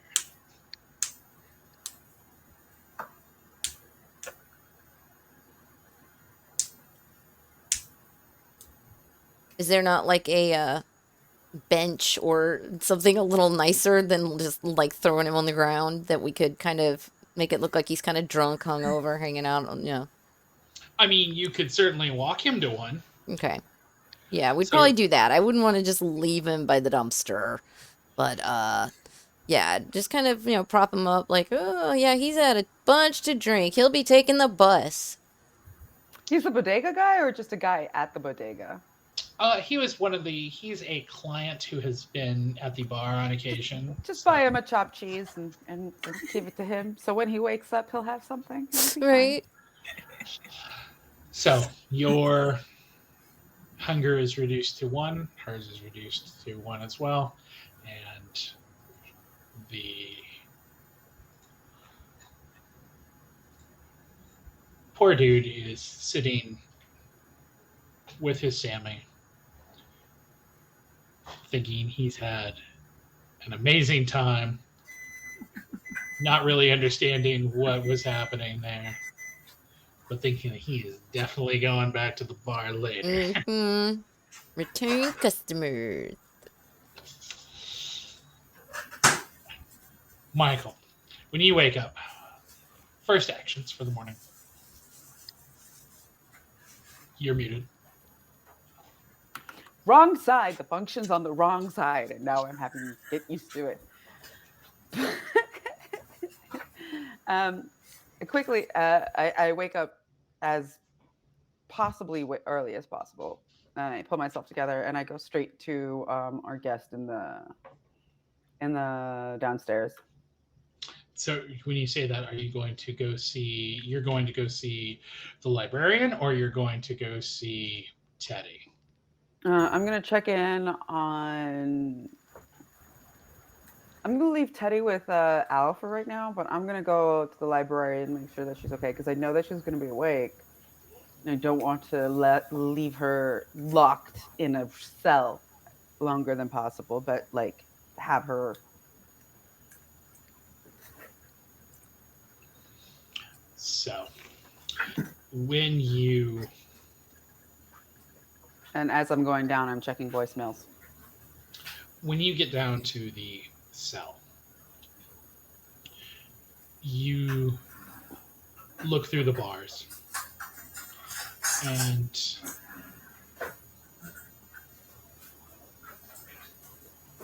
you notice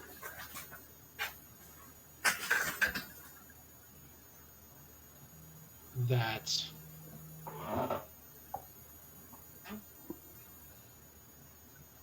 the person who is in the cell is wearing the right clothes, but the hair color is wrong and the shape of the body is wrong. Does the face look the same? The face is facing away. I'm looking at the things around. Anything's been touched? The food, the blood, the anything? None of it.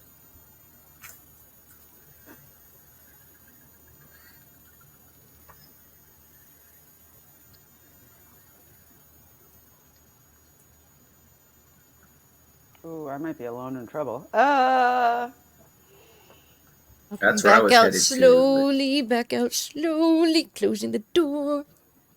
Is she sitting up? No, Is she- she is the person who is on the ground is laying on their side, huddled, facing away, and is breathing hard, or softly, rather. Like they're asleep. There's no way to know. Okay.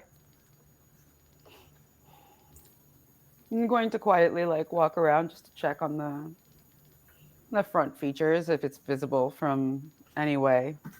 No, she's whoever this person is there in the corner. Okay.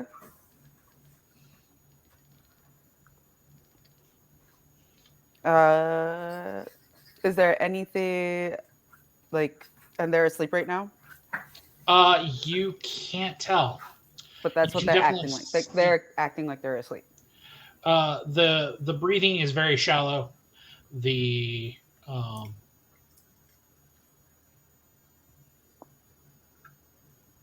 clothing is definitely right. You definitely recognize the blue outfit, but the hair color is all wrong. You know that the librarian is blonde, almost yellow blonde, and this person's hair is kind of a copperish color. I'm wondering if that was her glamour that faded. Do I see the bag and the food? Has anything been touched? Nope. Um,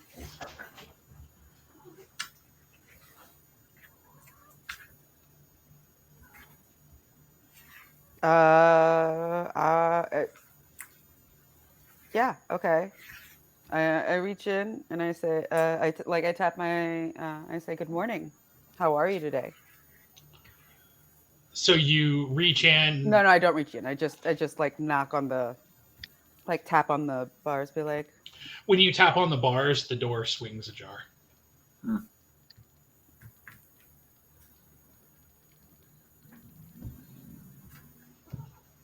I'm not there. Shut up. Shut up. this isn't the same person at all. In that moment, I take the blood off the ground and start sipping on it like a Kool-Aid, and I'll be like, all right, so who the fuck are you? You don't get a response. Okay. Then I'm going to close the gate. And we'll just hang back and just wait Okay, so while you're sipping just. on my Capri Sun.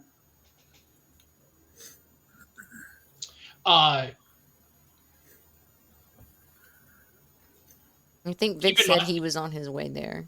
Keep in mind that given your blood potency now, Yeah, it's not going to that do as much, it but doesn't do anything, honestly. oh, anything? Okay.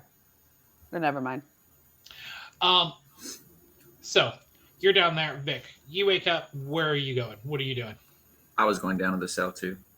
So when you get down there, the same things become very apparent to you as well. That though the clothing is the same, certainly, the hair color is wrong. The body shape is different. It is, and the breathing is rather shallow. Vic, you actually, well, you are smelling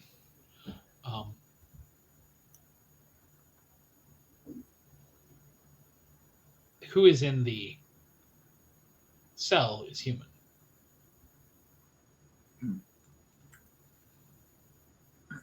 This bitch right here. I call Al and say, check on Teddy. Okay. Looks like the librarian is gone. Why am I not surprised? Okay.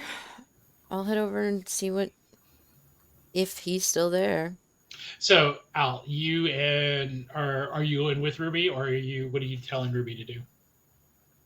I'll probably keep her with me. Okay. Keep When an eye you on get- her. When you get to the apartment, Teddy is still there. He has not moved very far. He looks like he has maybe just roused. He seems honestly maybe even a little surprised to see you guys. And said, hey, good evening. Is there anything I can get you? Are you hungry? Yeah, don't tell him about librarian. He's like, oh, food. Yeah, I could eat. Okay. Was it a quiet night for you? Did anyone come in and check in on you?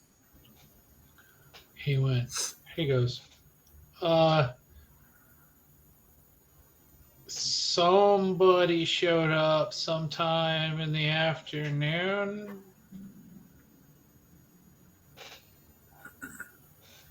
One of our own? Someone you recognized? He goes, I think it's one of the girls from behind the bar. Good. Okay. He's like, I'm glad you were checked on. he's like, he's like, it kind of woke me up, but I wasn't getting up, so. Okay. Well, yeah, why don't you come with us and we'll get you straightened out. So Teddy kind of trundles out after you guys and is following you and Ruby. We'll head to the club.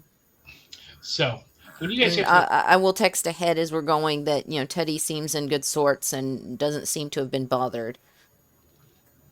That way that information is going ahead of me. I'm gonna say, make sure you get him fed, keep him away while we figure this shit out for a second, since we still have him. Okay, just basically keep him upstairs. Like, get him fed, yeah. Okay.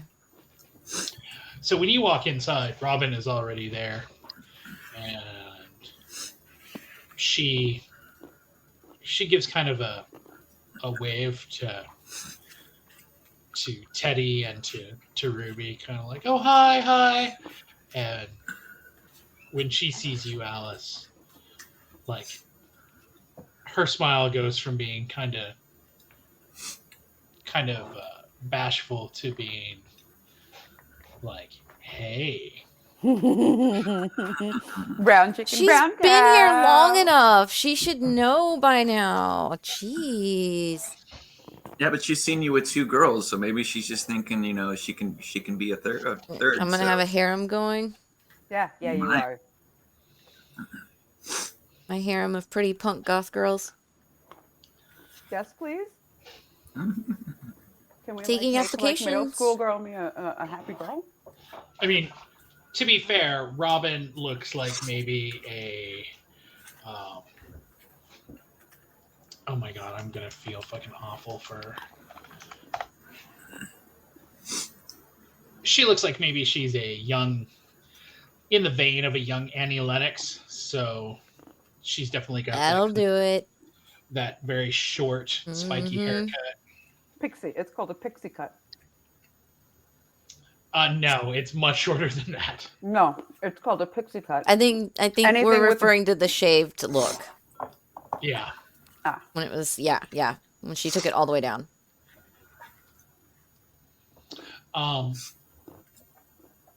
And frosted tips the entire way. Okay, if there's tips, then it's a pixie haircut. It's either shaved or it's like short and spiky. Anything that's like 2 inches, the one with the bangs, it's a variant, but that is a pixie haircut. And the 90s is calling and then yelling at you that this is a pixie haircut. I had long hair through the 90s. So the Teddy is like, can we get breakfast? I would like breakfast. Sure. Do I need to send someone for takeout, or will a... He's like, I'd like to go to a bodega. There's a bodega around the corner from here that has an amazing egg sandwich. I would really like the egg sandwiches. Go take them to the bodega. What, run into my friend? Be your second Still trip. passed out on the bench? I mean, like, if your friend was just visiting, he's still going to be passed out. I mean, He's going to be elsewhere. I was thinking I would be needed here and that we should send a runner. I don't want to put Ruby responsible for Teddy, as they can both have the same target on their back. Do you know what I mean? I wouldn't I'd send be Ruby. I'd in- send one of the ghouls. But, like, I also don't want to be like, I don't want to leave Teddy alone, because right now He's in the club. Like, Yeah. we're in. Yeah. We have just arrived at the club. I don't think we're open yet, so it's just us. Like, right. So, like, to leave the premises, to go to the bodega. I don't want to send Teddy alone to go to the bodega. no to get one his- said anything about sending Teddy at all. I said send a runner. Okay. Send a ghoul to take orders from anybody that ingests that stuff. And then that guy. So, like, Lane and we're frozen. Refresh. Gotcha. Yeah. It's been doing that. Yeah, it has. In addition to dark mode, they also put you're going dark mode. Right. Yeah, right. I'm here for the dark mode. Just saying, like, we should send, like, Lane or Romano or somebody that can take the 10 minutes Agreed. and go over Agreed. there and get Agreed. it. That was Yes. what I was getting across. Yeah. So, you guys send someone to go pick up food at the local bodega. Meanwhile, Vic, Michael, you are downstairs. What do you do? I'm gonna turn to Vic and be like, "This like, can you still smell Lisa or librarian?" Probably not. She is not there. Okay. Can you smell? Like, I was like, "What can like? Can you smell? Is she okay or is she just sleeping?" She's human. Yeah, but That's all I'm going to be able to tell from smelling. fair. Well, being only human puts them at a disadvantage, so. You wait. You wouldn't be able to smell alcohol or what's the with the Chlor- napkin? Thank you, chloroform? chloroform. I don't know. That might be a roll. I will just give that one to you. You don't smell chloroform. Okay. We should see if she's okay. So do you open the? I'm going to be like, "Hello, miss." Send Clive in. Yeah. Yeah. Clyde, go check on her. He's like, guy. When you message Clyde, you're like, hey Clyde, can you come open this cage and see who's inside? He's like, seriously? You get the weekend off. He's like, no, I don't. I never get the weekend off.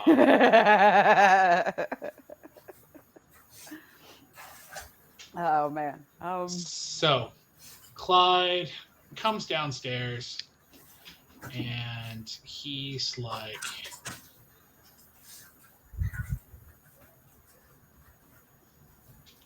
kind of peeking into the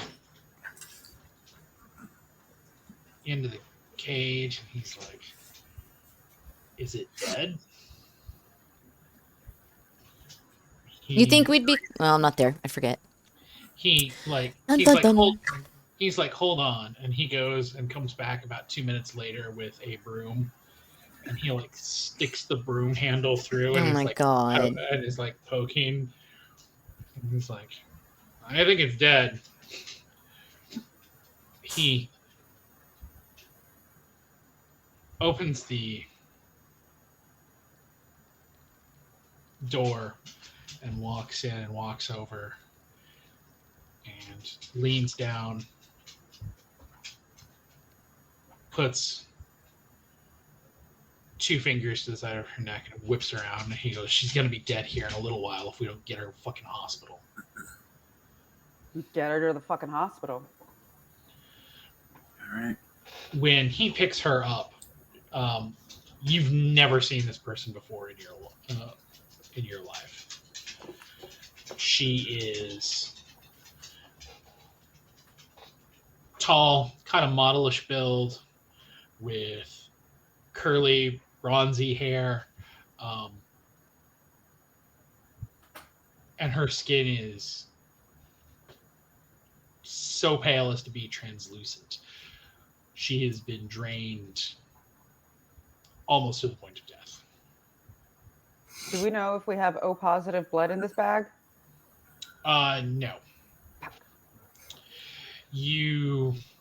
When she lets loose a kind of half-hearted moan as he basically grabs her up in his arms, and he basically charges out. Like he is running as fast as he can. Good, Clyde. Thank you. You get the weekend off. You totally get the weekend off. You even get a fucking gift certificate to the Asian spa. He is gone. Like he is out the door. Good. So, what is the next?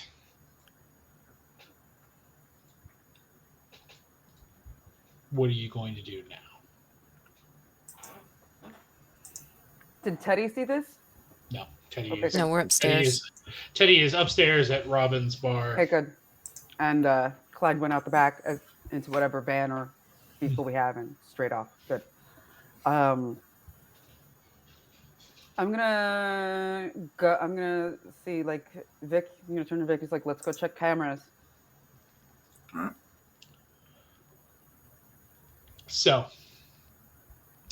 when you get to the camera, you see something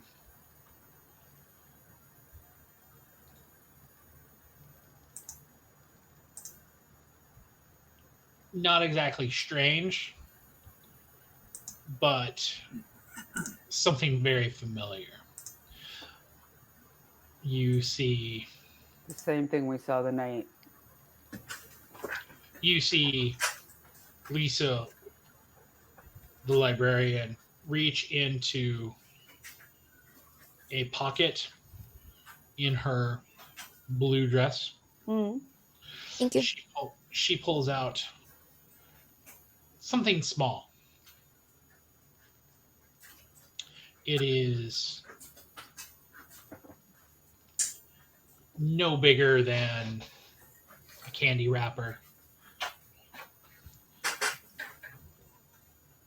She opens it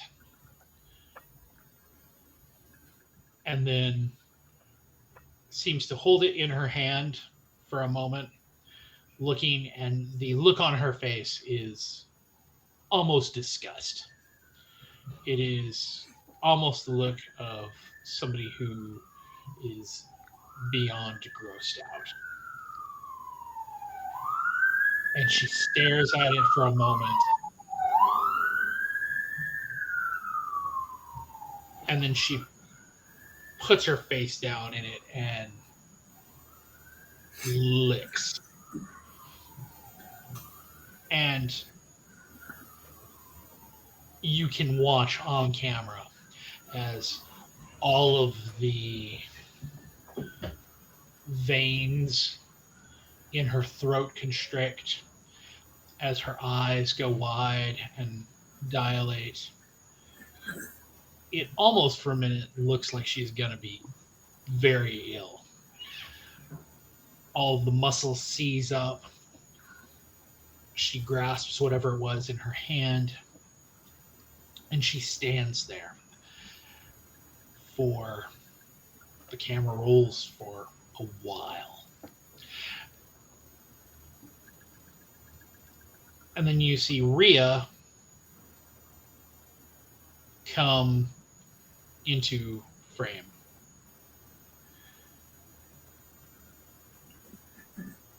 The librarian says something, and Rhea's body kind of stiffens and she kind of marches off. And when she comes back, she is with the girl with curly hair.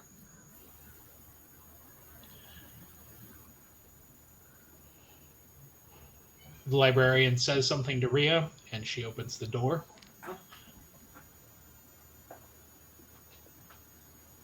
She says something to the girl, and the girl, almost against her will, seems to be pushing her head back and walking forward. It's almost as if it is a compulsion rather than an actual something that she wants to do.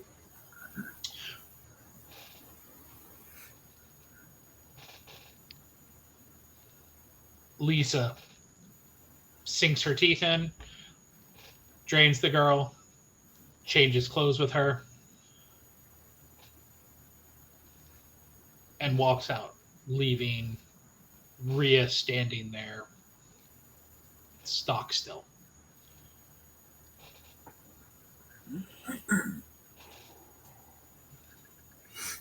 And the rest of the security camera, you can follow. She walks right out.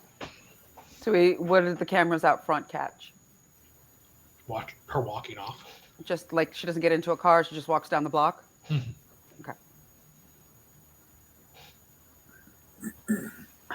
Well then. This is why I didn't want her down there. Okay. Fuck. Rhea is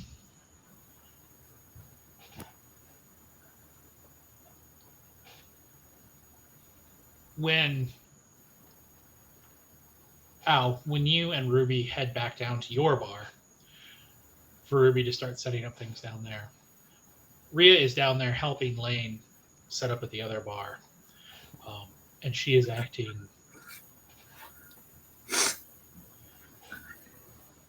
to say strange is an understatement. Almost mechanical.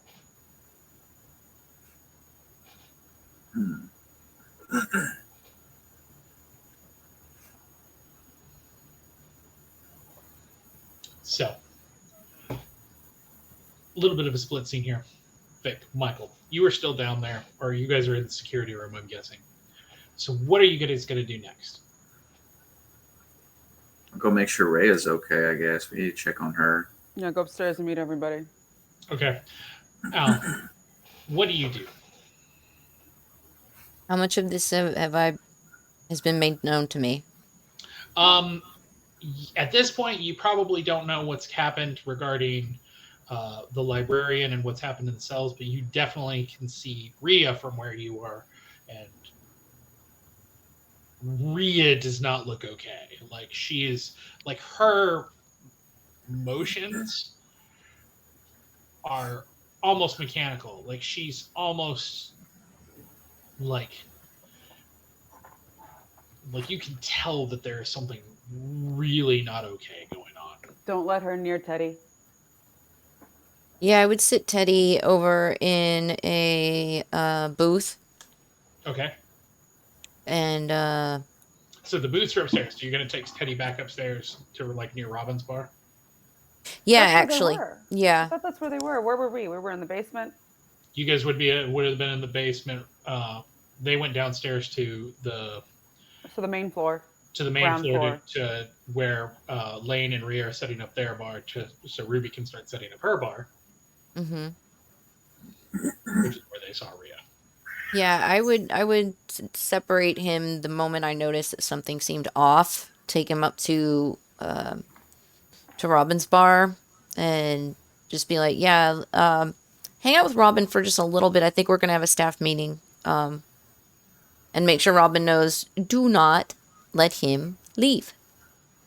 Give him drinks, give him whatever he wants, but he stays in this seat at your bar. If anything changes, you 911 me. She nods. She's like, Mm-hmm. okay. Mm-hmm. Okay, and then I go back down to Rhea and check in with her.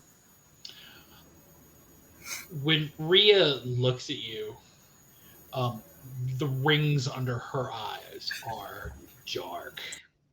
She looks like she hasn't slept.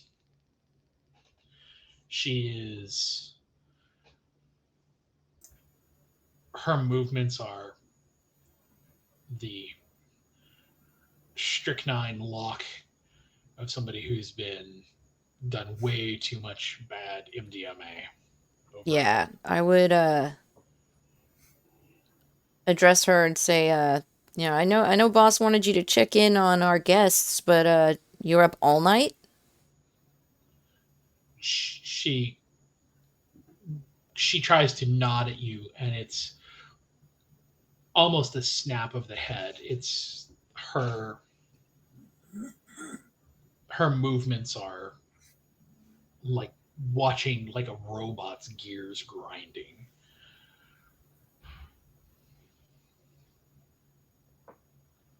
What happened last night?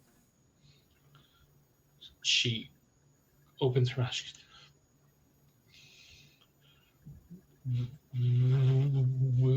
Went to check on Blue Lady.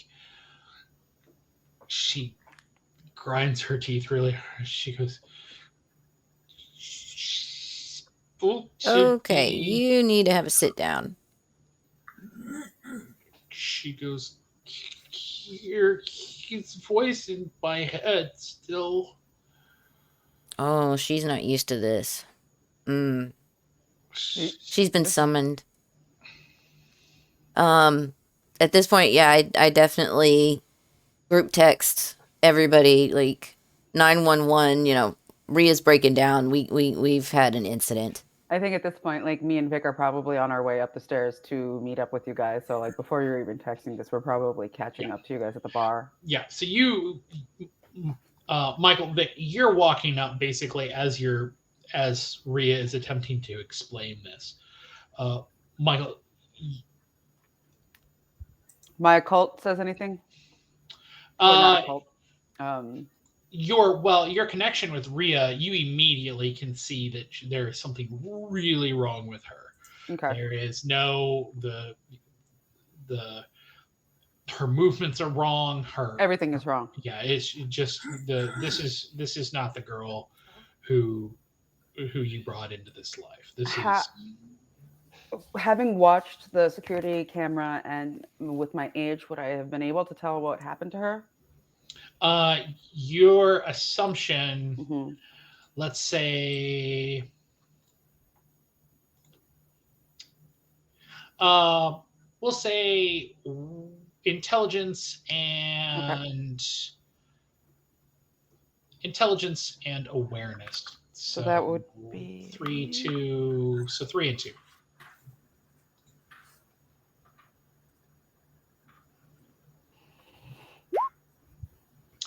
You're pretty sure that she has been dominated, that she was forced to do something against her will. You're thinking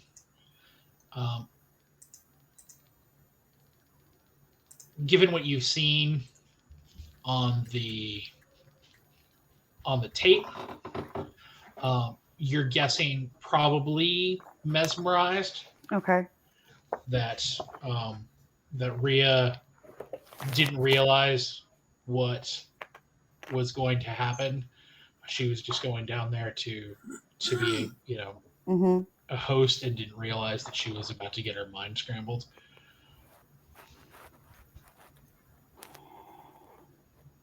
So, like, she's been mesmerized, not cloud memory. No, Is it very common for like half-bloods to have disciplines like this? So you that's also a roll you can make if you want to see if you remember know that much about it.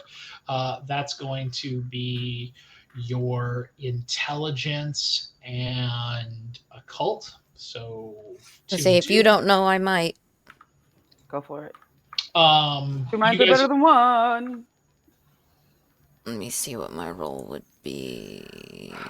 Here we go. You said it's intelligence and occult? Yeah. Yes. Did you want to re-roll your one die? Okay. Yes.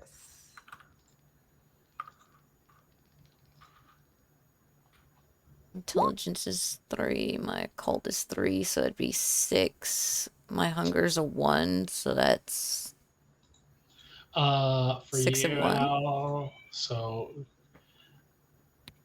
what's your intelligence? You said intelligence. Okay, so 3, 3, so 6, so 5 and 1 for you, Al. 5 and 1 for me, thank you. I almost had it. But there was math involved, so. Yeah. We know how that goes. Anybody that's played Jackbox games with us. So, Michael, you don't know. You do not have enough experience with thin bloods to be able to discern such a thing. Okay. Al, you know that. So you know two things. One,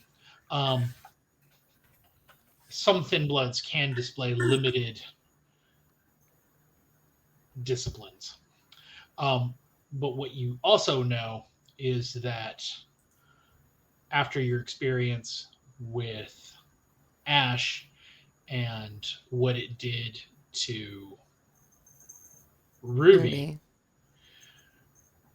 you are reasonably sure that Ash can impart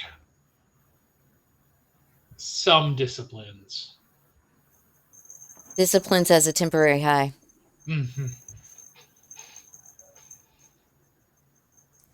You guys check the cameras yet? Yeah. She definitely took some before she did this shit. Or it looked like she took something. Something. And yeah. Yeah. That's what I am figuring out from the situation. Rhea is grinding her teeth and holding the side of her head. She's. Would I know how to fix this? Yeah, I was gonna ask the same. Thing him out. She looks. Still hear his voice in my head. Yep. Hurts. Whose voice? She said his voice. Don't know. But sounds like a him? She nods. Not her.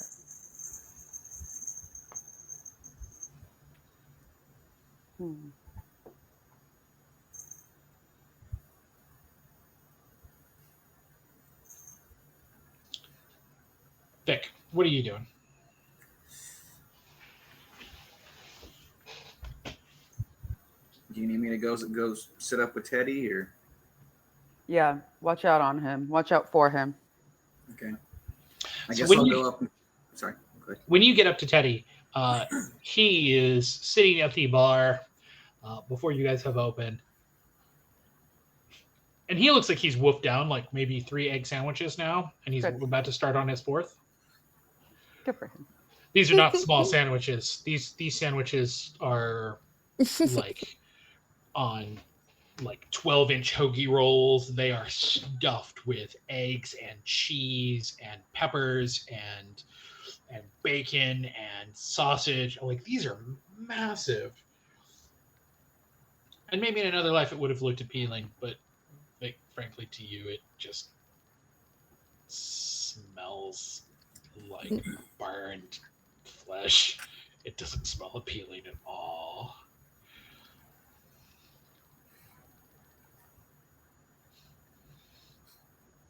He kind of looks up at you, and his mouth is completely full, but like he like offers like half of a sandwich to you. I wish I could. He's like, "Oh my god, it's the best sandwich ever."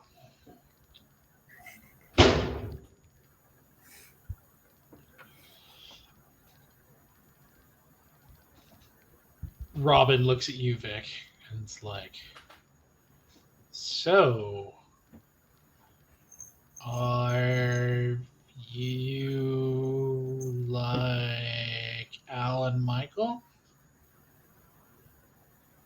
Yes.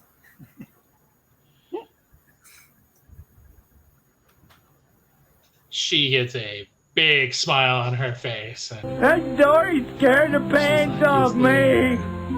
Guess I better put my pants back on. Yeah. He's trying to keep an eye on Teddy right now. she goes, "Oh, me too, me too."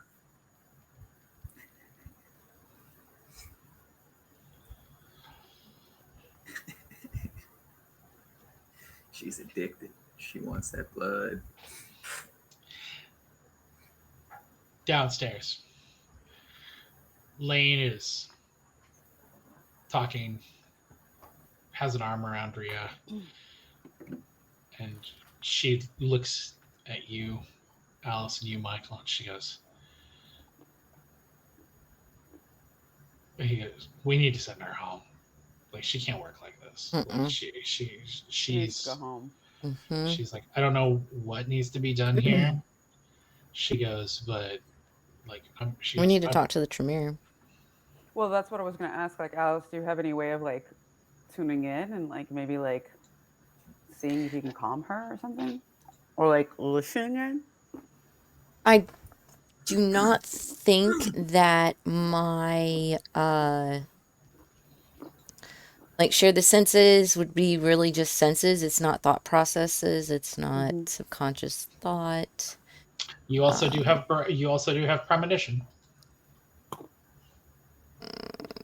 back to my sheet because I don't have everything memorized. Premonition is level 2 aspects. The vampire experiences flashes of insight. They may take the form of raised hackles, sudden inspiration, or even vivid visions. When they were too precise, these visions can nudge the vampire out of harm's way or reveal a truth previously unknown. That's right. I was always thinking of physical aspects, but yeah, revealing truths. Yeah, we can do that. All right. So roll on that. Would be your resolve and your aspects. Oh, damn it, I hit close. I always hit close instead of moving it out of the way. It is a rouse check. So That's different then, isn't it? Good thing you drink. What was the last rouse check? as you reach out with your blood, you can feel the beast above the cacophony of other voices in your head.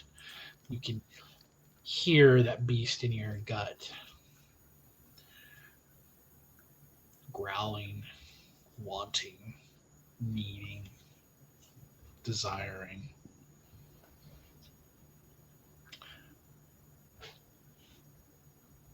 That would be your role is your aspects and your resolve.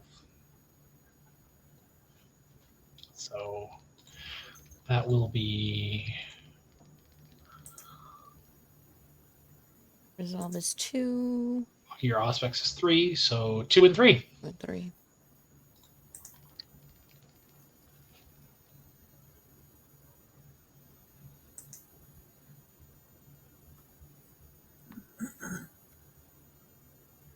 So you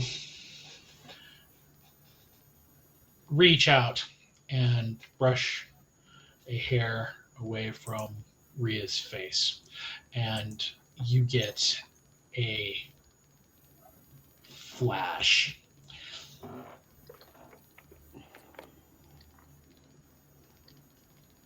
He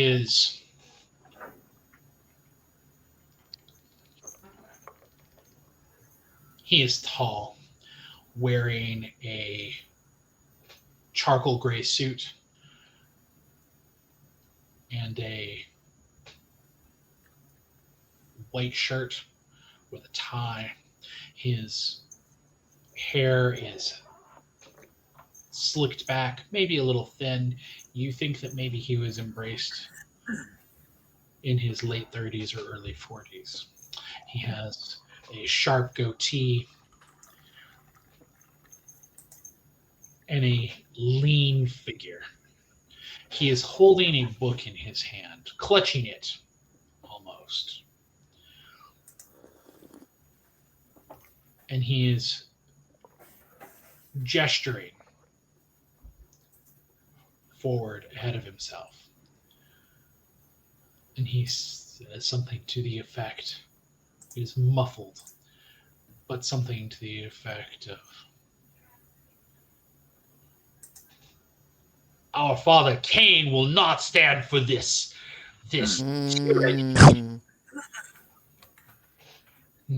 Mm. And you hear a muffled voice, almost like it's behind glass, almost as if it's from somewhere else.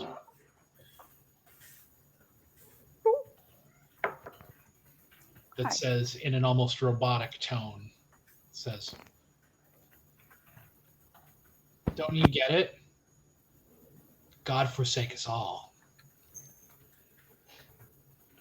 You hear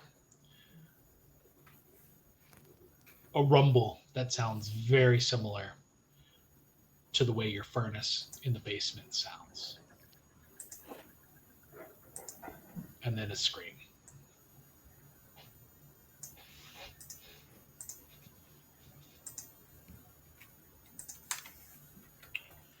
Hmm.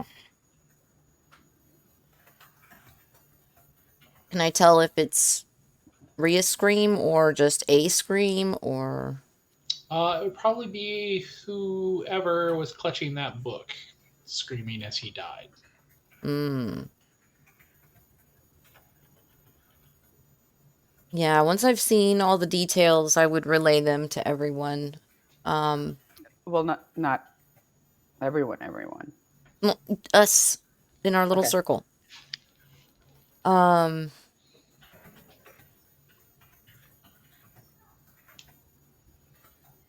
Yeah, whoever this is. Ruby is like, that was not at all what my experience was. What was your experience? Floating. Mm-hmm. Yeah, when she took her little trip around the room, waist high. Mm-hmm. She was like, that was amazing. You did have fun. She goes, I did. That was a great night. Don't you still have a dose of drugs that you would like save to do with her and never had the chance to do? We've dabbled off of it, but yes, I still have a stock. She goes, what? Really? I don't tell you everything, darling. Otherwise, you I'm have not all the there. fun without me. I'm not there. That's all meta. But I'm upstairs with Teddy, so. Did you recognize the guy at all? I was gonna bring that up. It's just Ruby spoke up, so I would say no, you do not recognize him. okay. He just at this point appears to be a follower of Cain, for what that's worth. Which, that's not as uncommon as... Anything anymore? Right? But this guy is a devout whack job. Hi, we live in America. Yeah. It's kind of like our flavor of Kool-Aid. Mm-hmm. We like our extremist religious nuts. Mixed nuts. Yep. Talking to you all, and you know who I am talking to. Well, you if you haven't heard yet of my new commitment. What's the new commitment? What's the word again, Knox? Because I can't pronounce that to save my goddamn life. The Bahari. Bahari. I've joined with the Bahari. Oh yeah, no, I'm talking about actual like not kindred, but kind. You know, have you heard of this thing called a quiverful? Right. Yeah, unfortunately. Yes. A bunch of them are apparently in jail for, trafficking children again, as the religious extremists always tend to do. Mm-hmm. So, Hamburgers, baits. So, what is your next step here? Or what are you going to do about Rio? Yeah, I need to know how to fix her, and if I can't, can the Tremere? Yeah, I need to see the Tremere as well. I think we might need to leave the bar to who's here and see if we can. Remember, Teddy's still upstairs. I know Teddy's still He's being upstairs. babysat, but for how long? I'm talking to you. I'm like talking to you, like you and me are talking now with Rhea and Ruby and Lane. Lane and me here. Mm-hmm. Because I'd be lying for Rhea after seeing her on the security screen. And, so regarding things that could probably fix her, be another roll, huh? or soothe her, or undo this. Nice. Probably don't have anything that's going to do that. I like the packaging design. Unless you're going to just attempt to like wipe her memory of the last 12 hours, but that's not going to. That's not helpful. I mean, then she's not gonna know why she feels the way that she feels. Right. I didn't know if it would be something I could roll for as far as like my occult knowledge or anything in line with my deity. If you want to roll to see for more information about what is ailing her, Mhm. that would be your intelligence and occult. Yes. Yes. Okay. Yeah. Intelligence is 3. Occult is 3. So 5 and 1. 4 and 2. 4 and 2. I'll never get it right.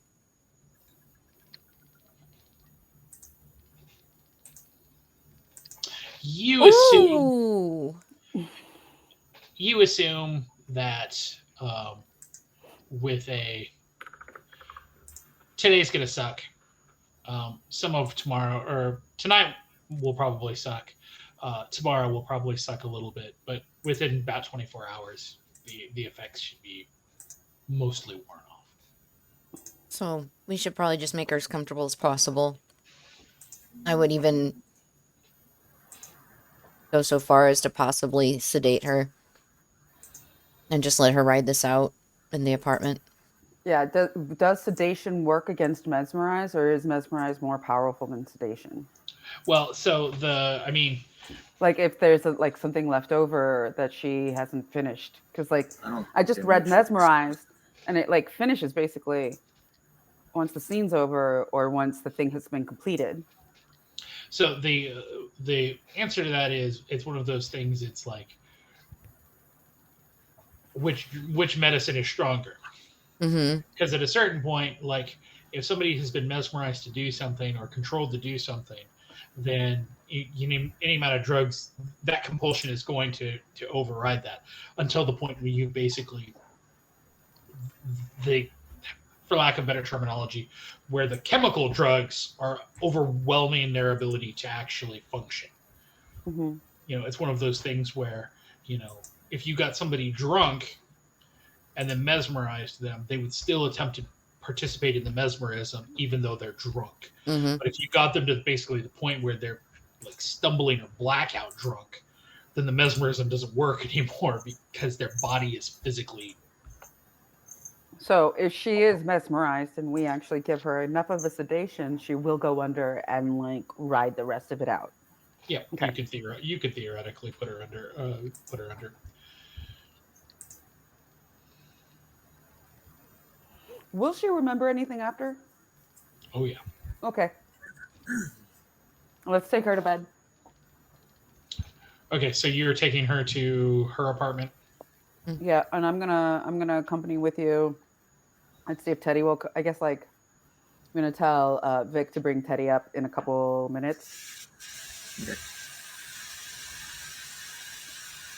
So Like, make sure he's situated. You're babysitting him. I will give you a call when we need you to bring him up, but you're probably like 40, 50 minutes. I'll text Vic that. Mm-hmm. So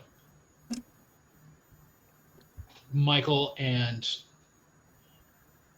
taking Rhea up to Rhea's apartment. Al, are you and Ruby going with? Well, I thought Al was taking Rhea, like we're all taking Rhea up, and I thought on the process I would like to. Okay, so all four of you are going. Well, I mean, at this point, if I can trust the situation at hand that we're not in immediate danger, I would leave Ruby at her bar. Okay, so then To you're get going to tell ready. Ruby. You're going to tell Ruby. Yeah. Okay, yeah, you're You on. need to stay. You need to get things ready for opening, but I need to be there in case my knowledge is needed further. She nods. She gives you a big kiss on the cheek, and she's like, "Thanks for this evening." Of course. She goes, "Is this going to be like a thing now?" Work on it. Yeah, could be. True that. It's a all new experience for me as well. So we'll discover together. She gets a big smile on her hand and seems to kind of skip on her way to the bar. That's my girl. So you guys head up to Rhea's place. Mhm. Vic, well, you're at the bar, and Romano started to open out. People are starting to trickle in. Robin is serving drinks, staying kind of close, asking you questions about things.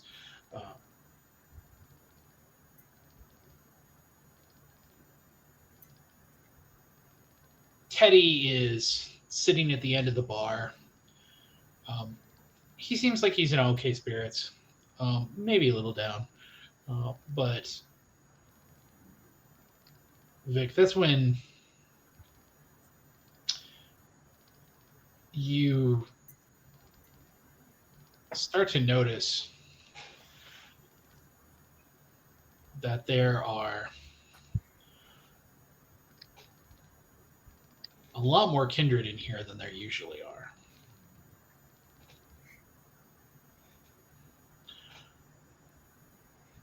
There's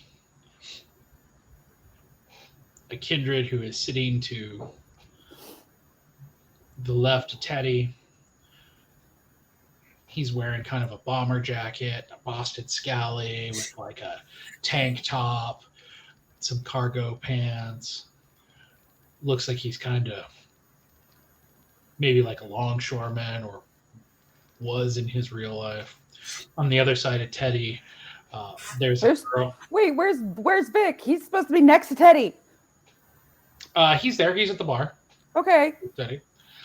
Next to Teddy on the other side, Vic. There's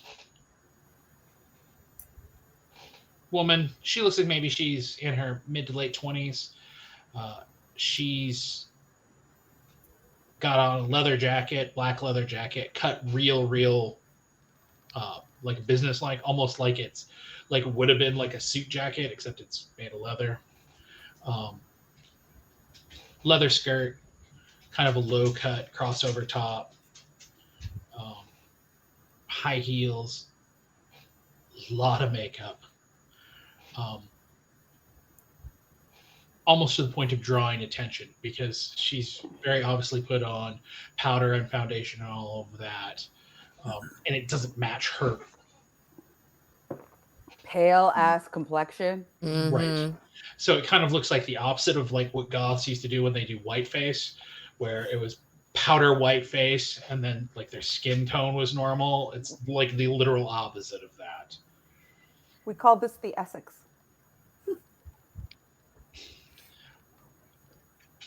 Two seats down, It's a Chad, right? I'll there's get on the a, radio. I'll radio Michael and just let her know. I'm like, there's a lot of kindred in the club tonight. Come here with Teddy. All right. Bring Teddy here.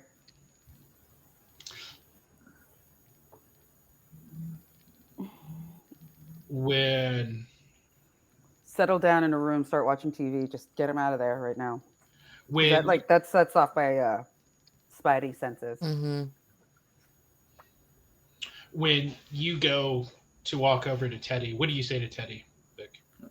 I just say, Michael's ready for us to meet at the apartment. Teddy kind of wipes his mouth and looks at Robin. He's like, is there a place that I can throw all of this away? Robin. Robin points to the trash can, and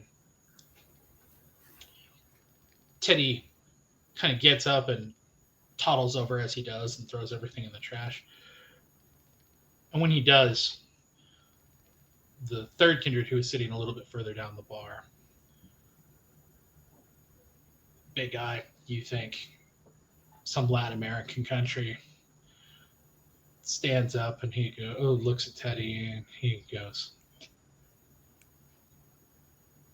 "You're looking pretty comfortable for a prisoner."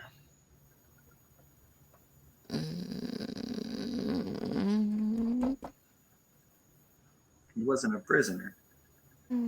He was bait. No, don't say that. Why would you say that to a stranger? What are you saying to a stranger? You say that, Jailbait. no.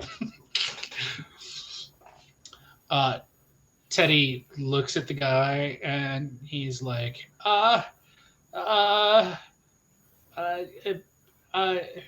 who are you? Vic, take action. We took care of Teddy. He's one of our best customers. Who are you? The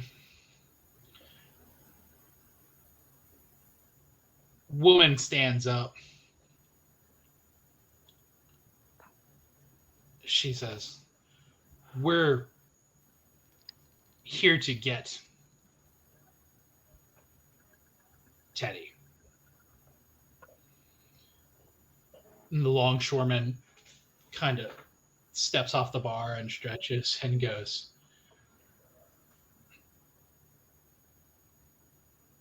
"So you're him." And he kind of like steps up against you, Vic, kind of looking you in the eye. He's like, "Man, Ajax tells everybody that you're the shit, but doesn't look it."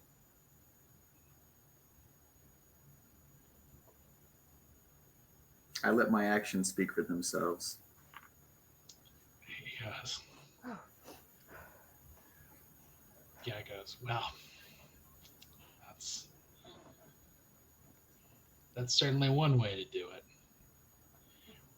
The woman kind of elbows the guy and goes, "We're not here for this." Don't let him go. Don't let him go. Don't let him go. I radioed you. Come on. Okay, like at this point, be like whatever. Like if you radioed me and said like, assistance or anything, then I would know to come back. There's Kindred here. They say they're here to pick up Teddy. All right, then I'm heading straight. So you're leaving. I'm moving as physically. I'm gonna make sure that She's blinking the whole way. No, definitely not. Good. Not with decks like that. Come here. Would I have just walked into the door with Al and? So you guys are actually. Where would we be? You guys would actually be at Rhea's apartment. You would have been bringing her in. She is now. Her apartment is about. So you're on the penthouse. Clyde and Rhea have apartments. Clyde, Rhea, and Moira all have apartments on the next floor down. Okay. So I would definitely use Blink to get all the way downstairs. So are you going? So when you say that, are you basically saying that you're going to go through the center of the building and drop? Like I'm going to use the fire escape, like I'm sure like the building has like a back passage or something. Like if the elevators aren't working, you got to take the stairs. So Blink is 50 meters. 50 meters. 150 feet. So it's 50. It's got to be 50 unobstructed meters. So it has to be like a straight line. It can't be like you can't. No, if you're doing that, which are you would be doing more along the lines of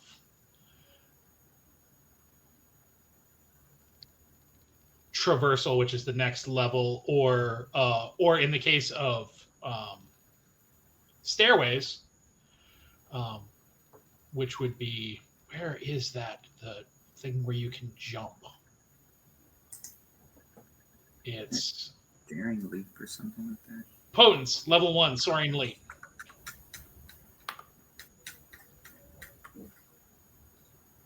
Which allows you to bounce. So you've got a couple options. You can, like, if you're looking for the fastest way down, you can certainly run basically to the center column of the apartments and into the open air and drop. That's not even an issue for you. It's going to suck for whoever has to repair the floor at the bottom. But if you're looking for the fast way down, that is, in fact, the fastest way to get down to the floor. Yeah, I'm going to do that. Okay, so you're going to like humanly hustle after. Okay, so you're going to run and jump into the center of the down and go down. Yeah. What are you doing?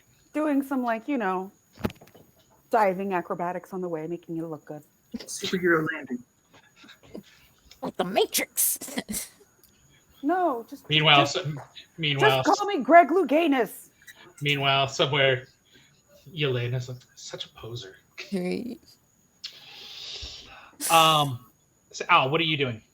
I mean, realizing the emergency we're in, I'd be booking it back. I'm not the most physical. No. I told you. I told you. I was like, oh, sorry. Sorry. I forgot to say this. Like, once I would have heard that like he needs backup, I would have been like, cursed, been like, can't get one fucking night off, and be like, we've got trouble. Make sure this is solid. Like, and by this I mean like our home area. So you want me to? Oh. Just because like I don't know anymore, and we have too many loose things, and I don't want to lose. Yeah. Do we Okay. have anything? Okay. Like, what if the? I'll mind the house. Okay, like, so if her mesmerize is something to do with the house while they're retrieving Teddy, I don't want to lose the apartment.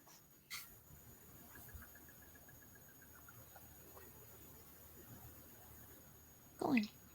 So okay. So Al, you're gonna stay behind and take care of Rhea. I suppose so. Michael, you're heading down to the club. Vic. Mm-hmm. Oh, the times to not have Idaho. Oh my God, the times to not have Idaho. Where are you going? So Vic, you're basically not quite chest to chest with this dude. Teddy is near the bar, and he's like, "It's okay. It's okay. I'll go. We don't have to do this. We don't need to do this."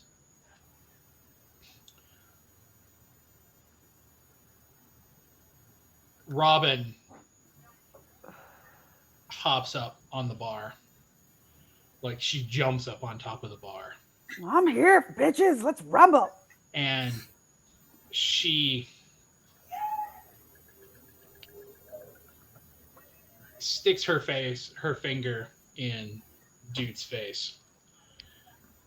And she's like, "You don't know who you're fucking with. He's gonna fuck you up." Shit. Oh, she's such a cheerleader. Oh no, please don't kill her. And without even looking at her,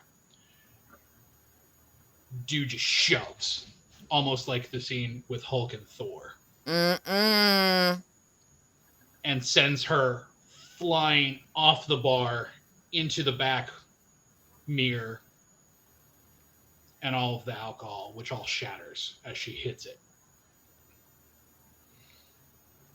This motherfucker dead. He dead. All right. Would We I have need been to- coming up at this point? Where am I?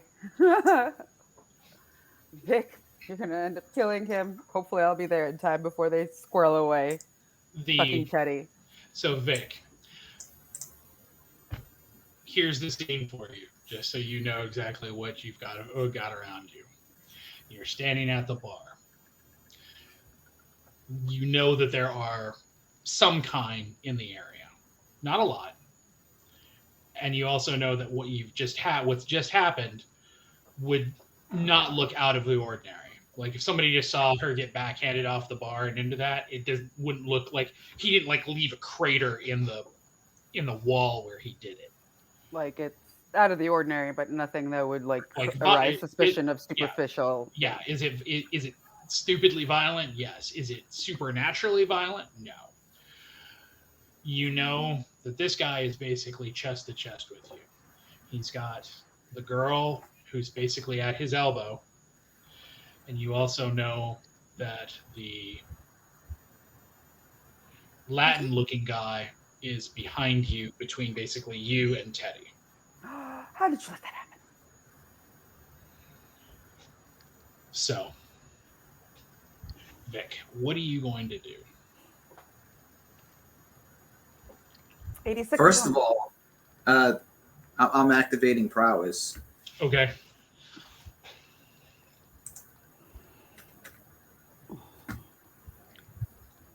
I feel like this is a situation to act like they're just like inexcusably acting in a club and being 86. So add the rating of the user to the any unarmed damage value, as well as to feats of strength, and add half their potence rating to their melee damage. Okay. So for the purpose of this, Oh, baby. you are okay. Oh, Where is don't go that way. okay? Um,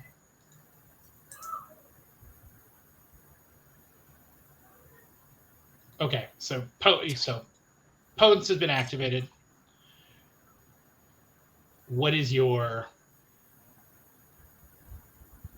next move? Next move, trying to not break the fucking masquerade here. I'm gonna grab the guy. I'm gonna try and grab the guy by the shirt and to say that that's not allowed. That's not welcome here. We can take this outside, but you're not gonna abuse our staff. We haven't done anything to your people. So you are going to. So when you grab him to take him outside, where are you going to try to push him out the back? Are you trying to push him, which would involve having to go downstairs and then out the back? Or are you going to try to remove him like out the front through the front door, which is the closest way out? Probably the closest way out, the front door. Okay, so when you do that, when you say you're not going to abuse the staff, we'll take this outside. Do it. He's like, fucking gladly, and lets you push him out the door.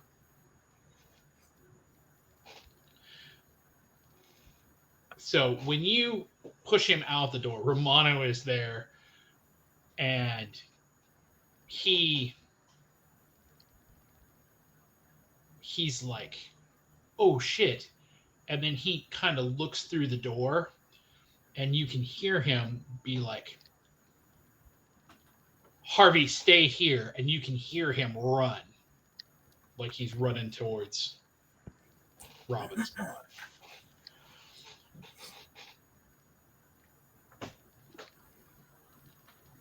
When you get outside, so when you're outside in front of the club, there's not a huge line. There are a couple people out there, and there's people who are wandering around on the street. So what are you going to do here? Walk them in the alley. You're gonna walk him off. He stops short.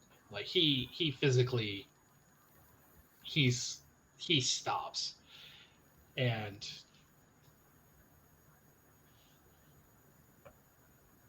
he's like, oh, big tough man, full action, except you can't do it in front of anybody, can you? That's part of keeping the masquerade. That should be something you're concerned about. Dumbass. He doesn't even look slightly concerned.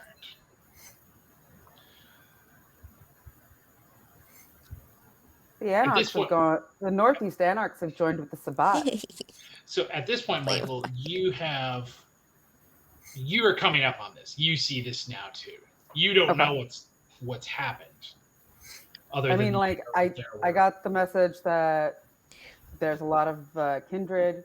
Mm-hmm. I'm seeing that Vic is 86ing a kindred. Mm-hmm. Yeah, you're seeing him taking some out, but you don't know about what's happened with. And do I see Teddy? No. I'm looking for Teddy. It's in the club, right? I told you. No, I mean, I go past Ronaldo and I go to find Teddy. I want to be next to him immediately. So you're heading into the club. Yeah. Okay. When you get into the club, that's when you see what's happened. Robin is laying in basically a pool of alcohol and blood. She's unconscious and just covered in lacerations. Like, clothes are shredded, skin is shredded. Like, she's a mess. Romano is behind the bar. checking vitals, trying to make sure that she's okay. Lane has also come up from the bar.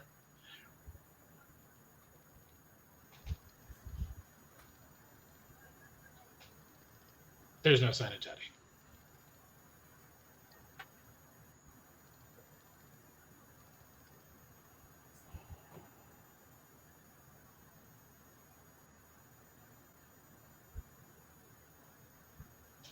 I closed the fucking bar So to are make you, sure that Romano is taking Lane into the things. taking Lane and what do you mean? I mean, like Lane's all beat up, right? No, Bar's closed. Robin's. Sorry, Robin. Bar's fucking closed. Okay, so you're closed. So you're basically like party's over, show's over, shutting it down. Even though And before Vic lets go of the dude, I'm like, don't you keep him here. okay, so now you're gonna run back outside to tell Vic. Yeah. Okay, so Vic, he's not moving. Like he's on the curb in full view of the public. He's not doing it. He's not moving. So what are you gonna do?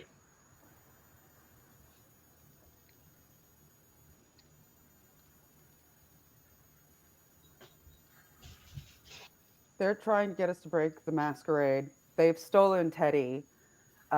Lisa walked out all on her own, and they've like come and killed. So they're literally like just not giving a fuck right now. And they're trying to push us to the edge and to make us do stuff emotionally.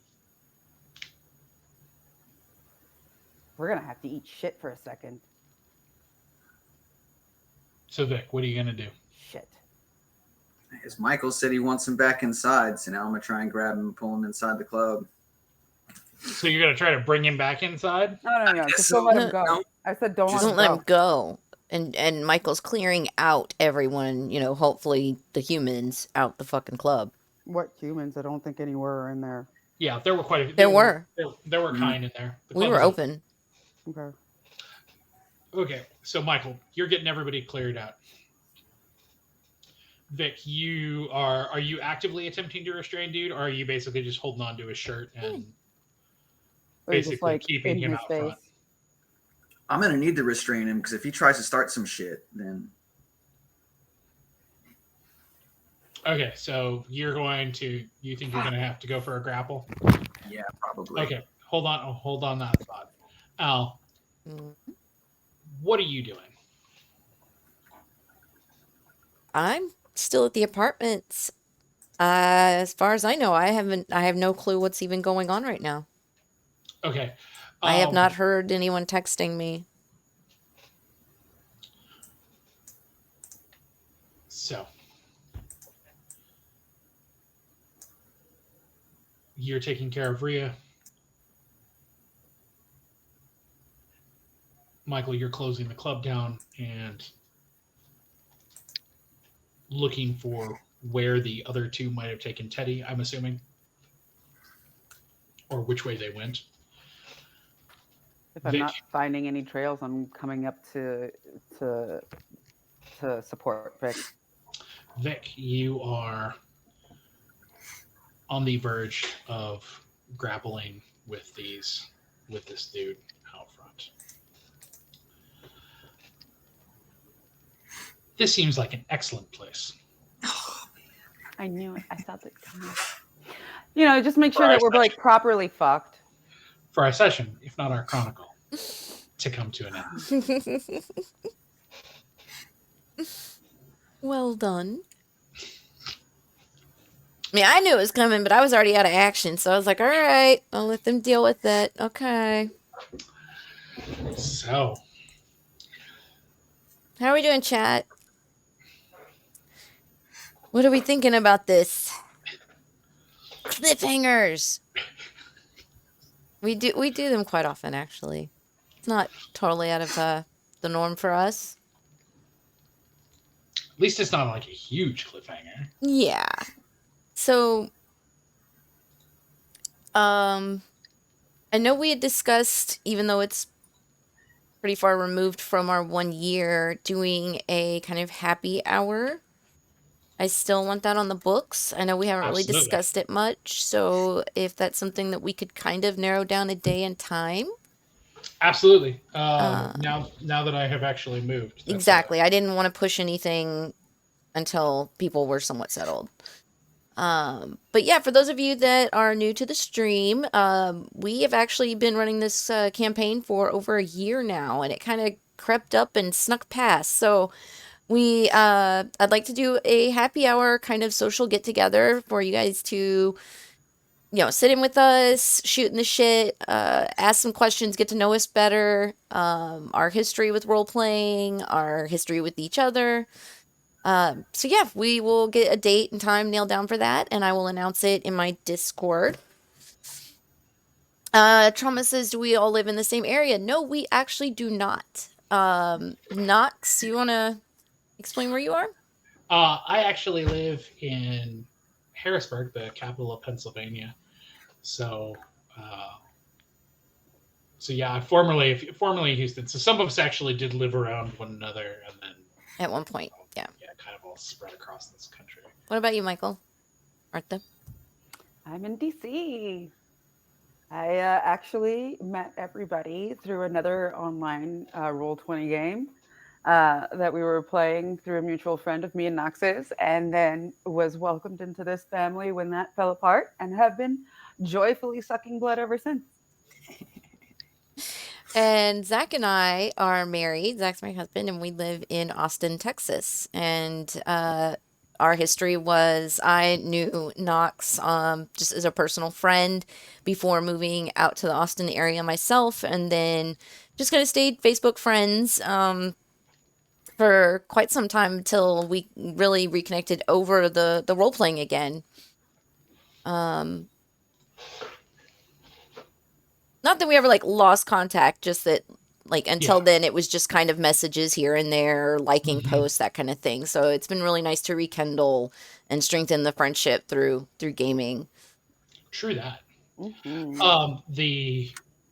And then Skot. So Skot and I have been personal friends for over 20 years, and he had never gotten the opportunity to ever do, even though he was around for when Vampire version 1 came out, he never got the chance to do any of it. He never played role-playing games or anything at all. So when I said that I was going to start a Vampire the Masquerade campaign, he was like, hell yeah, I've got to get in on this. I would never have guessed that this is his first role-playing campaign either. Likewise. I think it's probably his being an author and being so imaginative. So he actually, so this is his kind of his second campaign, because after so in the interim, so Michael mentioned that or Martha mentioned that we did through a mutual friend. That's how we met. But during the interim of our D&D campaign where we met, there was a brief time period where I was also running a Shadowrun campaign, and that was actually what Skot got in on. And then when that ended, and then the D&D campaign kind of all came to an end, it was all similar time period. And that was the time period where then at that time period, Saturdays had been the D&D night. And then Saturdays opened up, and I was like, I'm not letting Saturday nights go. I want to keep role playing. So that's when our Vampire Chronicle started. And it has gone pretty much uninterrupted ever since. Yep. I mean, to be fair, Saturday night's position was perfect when we were all in quarantine and lockdown. Yeah. Yes. Hey, we got to go to a bar. Yeah. Some of us. Some way or another. A tavern. Something. Some of us are immuno, so it's not very... And I have been invited. I've had... Oh, no. In the game. You know what Oh, you mean to open up our story. Got you. No. Like during lockdown, having the ability to as a player or as a character to go into a tavern and hit on chicks and go camping with your friends. All the action you got. Right? Yeah. It was very helpful. I'm not going to pretend like it wasn't. So we will be back again. Everybody needs to go join Discord. Discord. If you're PC, it's down below. Just scroll down. You'll see the Discord banner. We would love to have you. Again, you don't need experience, just a open mind and a good imagination. That's really all you need. Please, if you're on the Discord and you haven't voted already, please go vote in the poll for what the next game you want to see. Mm-hmm. If you want to play in that game, let us know. Type it in there. We will be in touch with you. Mm-hmm. And as always, we will see you Next Monday, and For I will our- see you guys tomorrow at 12 noon Central Time. And next Monday will be our 50th. 50th. 50. Big. Everybody better dress up. Yeah, we're gonna get all fancy. I think I'm gonna get a banner. It'll be great. I'll wear like a nice. I'll get my red dress out. I don't know if I can have any clothes anymore. I have to look. Well, everybody, thanks for joining us tonight. As you well know, I've been joined by Martha, Zach, and Knox, and we've had a fantastic time hanging out with you guys. This episode will be posted to my YouTube later this week for those of you that may have missed some things. I see John saying good night in the chat. Good night, you guys, and I will see you tomorrow. Peace out. Stick around for the raid.